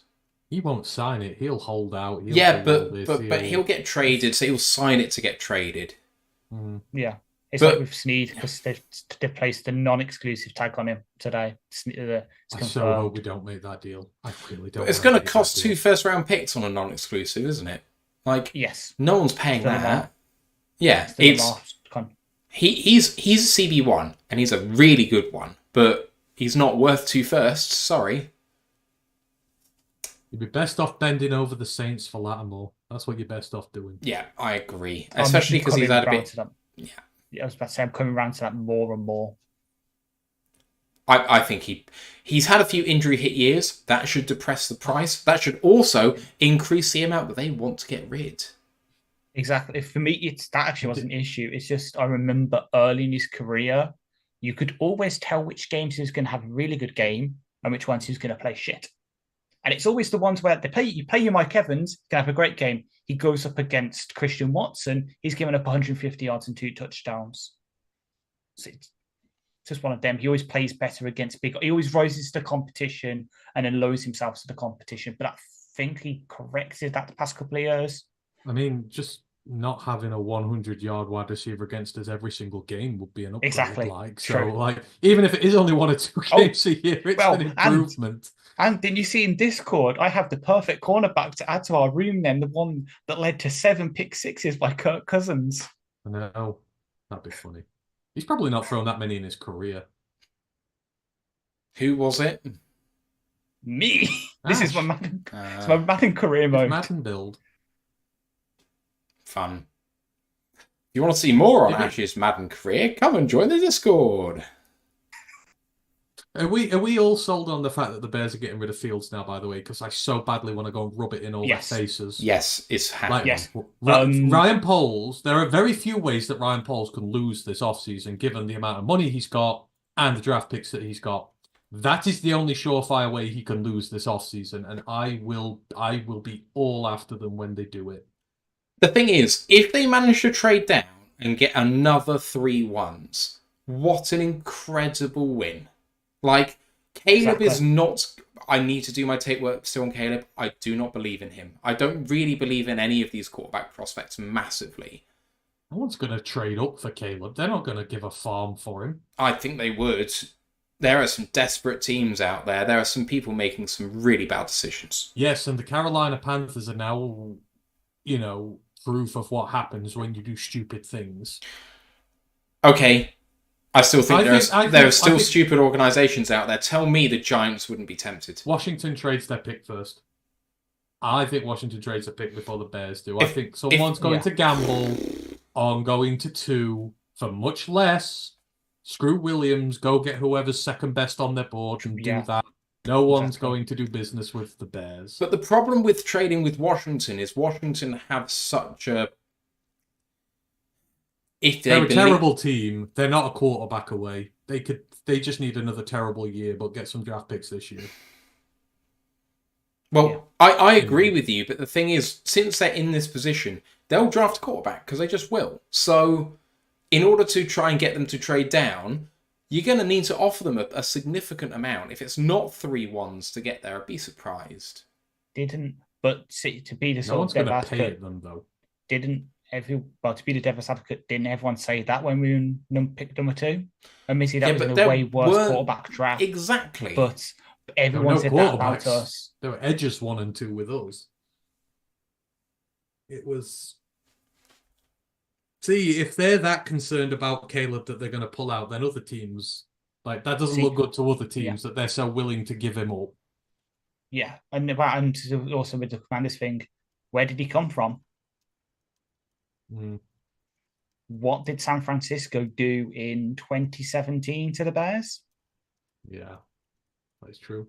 I could see him pulling that kind of magic where he convinces a team to come up, to jump New England, to get, as you said, Drake May or Jaden Daniels, because personally for me, JJ is quite a clear 4 from my board. Jump to get their QB2, as you said, because the Patriots are going to be screaming for them, so someone's going to probably want to do it. I hate this quarterback class. Not that I think it's bad. I don't want to agree with the national narrative because I'm like you guys, I think as well. Take pride in your takes being unique and right at the end of the day. And so 2 aspects to this take, and one is non-quarterback and then one is quarterback. For the non-quarterback, I said, and I can't remember when it was, it might have been maybe a month ago, maybe 3 weeks ago, something like that. I said, Kalen King's going to be a safety.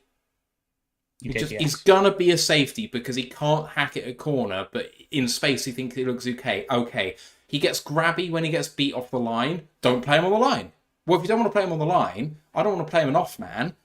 Safety's the only option. So that's where my logic came from that. The vindication of hearing that on the NFL Network coverage from the man himself was gratifying, but also like, hey, that was my take.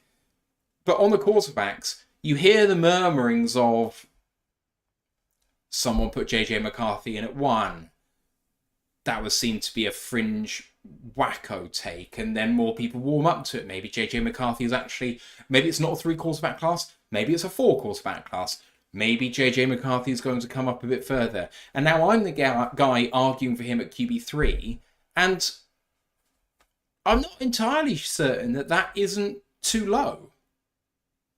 And I hate being the guy who might be jumping on that bandwagon, but the more I think about what GMs are going to value, which really is what we're trying to do here. It's not what we like about players, it's what GMs value. He's more level-headed and mature than Caleb. He's got a better arm than Jaden. He's got maybe he's got equal athleticism to Drake May. He's dependable. He maybe makes the best decisions at the line of all of them in terms of just reading the game. That one's a bit debatable because processing is so hard to read. I genuinely believe he's probably the best processor of the 4. Yes, Jaden Daniels beats you with his legs and he's got an okay arm. And yes, Caleb is just so highly regarded, but actually, is he just a bit immature? And you know what? Does he ad-lib a bit too much? And can he do it in structure? And then Drake May has his detractors, I don't believe for good reason, personally. But when I take all of those things and I kind of think about JJ McCarthy as a prospect, there's nothing about him I dislike. And I think that's going to weigh really heavily for GMs. It's like, I think JJ McCarthy is almost a no-bust prospect. As long as... I think the team will bust him if he busts. I do not think, if he's put in a good situation, that he's going to bust because of him. See, how you're describing JJ today is how I think about Drake. Because what have I been saying since? Yeah, that doesn't Jake surprise got me. this- You've said exactly that, and Yeah. you've said that about Drake as well, I think. Said what? That Drake May is a high floor prospect who's only going to bust if the team who drafts him does him badly. That he's a good prospect. He's a good prospect. He is. McExperiment said, "Did JJ gain 20 pounds for the combine? He looked heavier in the face." That's a bit harsh. So I think he did. I think I've read something that like he's put on a bit of weight, which is fair because I think he was a bit light, wasn't he? About 212. Put it this way, he's not going to have a team that can run a football for an entire half without him having to do anything in the NFL. Exactly. The thing is, I That's think my issue. I think in the same way that sort of Caleb can do the goal line stuff with his legs, JJ can definitely do that. So he can put it on his Yeah. shoulders, and I mean, he throws a very pretty ball. See, yeah, but I think me and that mean is like this was his second half against Penn State where he just They didn't didn't run. get They right. didn't throw it in the second half. Yeah. No, and I know Yeah. that He's been surrounded by the best weapons of all these guys, and that raises concerns about how good they actually are. I guess he's not he plays in a dog shit Big Ten, which is awful. Even Ohio State suck. Like there's no legitimate competition for them in there. He's got one of the best running games in the country, one of the best offensive lines. It's basically spoon fed, and they've had the cakewalkiest of cakewalkiest schedules in his time there. This is my issue with him. Someone like Drake May has had to bust his ass off at a team that hasn't protected him, has lost all his best weapons, and he gets beat up week in, week out. And it's trial by fire with these guys. So of course his tape's not going to be as good. JJ's never. I mean, he's faced adversity. They've had to turn that Michigan program around from nothing, but in the grand scheme of things, it couldn't have been easier. He's not undergone the same. Caleb, the Pac-12. You think of Washington, Oregon State, even Colorado. There are a lot of contending teams in there. A lot of great defenses. You think of Utah, UCLA, these elite top 5 in the defense countries, top 5 in the country defenses, stuff like that. He's had to deal with that. And I'm no Caleb apologizer. This is the issue I have about him going so high, that he's not faced adversity, despite what Michigan fans will tell you. He just hasn't, not compared to the others. That's where my issue is with it. Yeah, no, that's fair. I agree with that. The thing I'm trying to correct is the CJ Stroud. Because we all said it about CJ Stroud in terms of does he bottle it in big situations? And no one had it better than he did in terms of weapons. And maybe JJ didn't have it in terms of weapons like that. Still had good weapons, obviously Roman Wilson and my guy now Cornelius Johnson and whatever. But that ain't anywhere close to what Alabama have had in the past or what Ohio State have had recently. Those weapons aren't similar. There's a big difference there. So, yes, he's been protected well, but with CJ Stroud, we just overlooked the fact that when he threw the ball, tight spiral, on target, on time, in rhythm. And that's what I see from JJ. Yes, the adversity is going to be a thing for him, but you have a look at Passing Michigan. was never a knock on CJ. It's just the fact it was to open space all the time. It didn't mean that his passing wasn't good. No, It's just it was never into tight coverage or anything. But doesn't mean he's not a good thrower. JJ's a good thrower. Plus, but again, when you've not got Blake Corum to take the load off you, when that game is put on you and you only, and you're getting pressured every day, you're getting pressured every snap. Your receivers ain't so good. You're not the bully team when you're getting bullied. Can you be the guy when you're getting bullied? That is the question with him. His measurables and his technique and that is not in question. No. It is, can he do it? when the chips are down. CJ's booked a big trend in many ways. Yeah. Like the history from That's- the school. That's a great little Again, buck there that you've thrown in. Buck, I'm a yeah. big fan of that. If you didn't mean that, It is. And you know what? I'm proud enough to admit when I'm wrong. I was at the front of that, but with good reason. You know, it was a legitimate question last year with CJ. Oh Can he yeah, do it? absolutely. But I guess my And thing is, he's answered his critics perfectly. So JJ now has to do the same. It's can he do it when everything's not with him? I'm not so sure. I'm not sold like everyone else is. Everyone else is like, oh yeah, it'll be great, it'll be fine. I can't make a definitive conclusion like that yet. I guess if I'm going to make the case for him facing adversity, it's maybe not necessarily in the same way as others, but I think he has faced it. In his freshman year, he came into great fanfare and was barely used. He was basically a wildcat quarterback when he came in because Cade Cunningham took that team. No, not Cade Cunningham. Not the Cade basketball player. Cade, that's the one. Cade Sorry, Cade McNamara. McNamara. Thank you. I knew it was a Cade in the Michigan area. Thank you. So Cade took that program to the playoffs for the first time in the playoff era. And everyone was like, yes, okay, maybe we want to see our 5-star freshman, but actually, Cade's the guy. And then McCarthy beats him out, and Cade has to transfer. When he beats him out, he's effectively playing a redshirt freshman at this point. I think he was active for the whole time, so he wasn't a redshirt freshman. But with the amount of snaps he actually threw the ball, he had the experience of a freshman. And he overcame the adversity of that. Now, they didn't go all the way. They made the playoffs again, I think, but they fell at the first hurdle. Georgia, yeah. They looked good doing it, I thought. They got blown away, but I don't think McCarthy looked bad. And so, okay, fine. You beat Ohio State, but you fell at the first hurdle. Go and actually do the thing. What Ohio State has never managed to do recently in terms of actually get there. And this year, when the chips were down, when it came to the highest pressure moment, he did deliver. So I would say that the adversity he faced was beating out an incumbent who did a historic thing with Michigan, who wasn't actually that good, but he was good enough.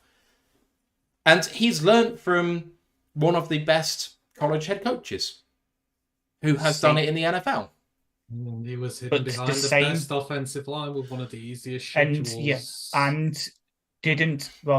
All the top quarterbacks have had that. So obviously, we said it with Drake May. UNC haven't really helped him, we've believed at that point. Jaden Daniels, right, can tell us better than most. He used to play from. He had to transfer to LSU. He was seen as a bust, and he's turned himself into a Heisman candidate. Yeah, he's not perfect. If you want to see the bad Jaden Daniels, just put on the week 1 film from this year and just watch some of the stupid runs he makes where he runs into trouble. He's not perfect, but he's faced adversity. He's been tossed to the graveside by ASU, which is not a good program at all. Like, Roy probably will not hate me for saying that, but they're not very good. He went to LSU, fought it out, managed to win that job, and made himself good. Caleb Williams, didn't he beat out? He was at Oklahoma and he beat out, I think was it Rattler he beat out? Yeah. Beat out Rattler who was seen as like the QB1 2 years ago in that obviously stuff went down. He went that, then he transferred to USC with Lincoln Riley, learned under him, was a Heisman winner last year. This year, the defense wasn't there. Some things didn't really go as well. Still played kind of reasonably well when he basically had one receiver to throw to and his defense was worse than ours. Like, wasn't it the Alex Grinch was getting that just couldn't pro on defense? All of them have. So, yes, JJ has definitely faced adversity, but compared to what the program. At a stable program, while the others have transferred or they've also had to beat up people or they've paid for a shit program that hasn't done really that much for them. So it's a comparison thing. I'm not. Yeah. I guess I'm not trying to compare the adversity. I'm just trying to reject the notion that he hasn't faced any, because I don't think you can say that JJ has had it as a cakewalk, unlike, say, Trevor or someone, like... He's had far more resources at his disposal to deal with I'm not trying to argue that, but I'm just saying there's not very many college quarterbacks who've won a natty in this era. And Michigan have always had good recruiting classes, and they've always transferred in fairly well. But, I mean, we were just talking about the fact that you're not as sold on this offensive line in terms of pro prospects compared to their college production. That doesn't mean they're not good in college. No, I Like, know. some of the best collegiate units, they don't go to the NFL. You know, but against the level of opposition is putrid. From out of conference to in conference, you've got one major rival, and they suck. And they've got like some great talent there, and they're terrible. And Penn State are perennial chokers. I didn't realize you felt so badly about MSU. Yeah, yeah, exactly. But that's what I mean. All these former powers are not at the top of their game at the moment. I mean, for God's sake, Iowa's won it 2 years in a row. The opposite conference, like scoring less than 23 points a game, which is like, so egregious given how much offensive talent has actually come out of that program. Exactly, it's insane. So good on the offensive line, so good at tight end. What the hell's their problem? Quarterback and playmakers and offensive play calling. Yeah, it's just so egregious. Utah should have been competing for championships with the amount of talent they've had, especially on defense. Utah? Not Utah. Talking Iowa. Sorry, it's a 4-letter college team. But again, I don't know what I said there. Yeah. They say the Pac has 5-6 legitimate, viable candidates to win it. Big Ten does not. Including my Bruins. Go Bruins. The Bruins, if the Bruins have had they had the same problem this year. One of the best defenses in the country. Period. Amazing. Like if Dante Moore would have worked there, then they'd have been something. But yeah, Zach Charbonnet declared. If they still had Zach Charbonnet, that's the difference. Like, I mean, they are absolutely laughing though with Chip Kelly leaving because they wanted to fire him, and the fact that he left, they ended up not having to pay. I think it was $12 million in a release fee. Yeah, like shit. Buyout clause, yeah. Unbelievable. Yeah, we're not going to get there with that, Big Aries. So a random stat question that's hard to figure out. What national championship team had the most Pro Bowl players on it? Definitely between the pros and college, but I'm just curious. We'll have to cover that another time because it's time to go, I think. I mean, Jesus, that LSU team must be close. LSU, yeah. Or 2019 team. Yeah. Yeah, that's Joe Burrow, Jamar. Like its entire wide receiver core. Was Justin Jefferson 2018? Yeah. Or 2019? Yeah, but he was on that team. He was wide receiver 3. So the whole thing was... And we're forgetting that defense was pretty damn good as well. Like, a lot of talent came off that defense as well. Yeah, exactly. Patrick Queen. Exactly. I would hazard a guess that it's them in terms of natty winners. I think it's either them or the Bama team that won it the year before. It'll be the Derrick Henry Bama team.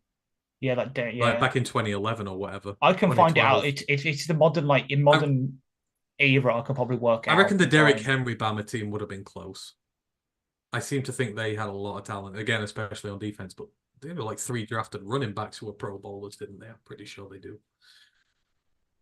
From that team alone. Yeah. But I think LSU is a safe guess.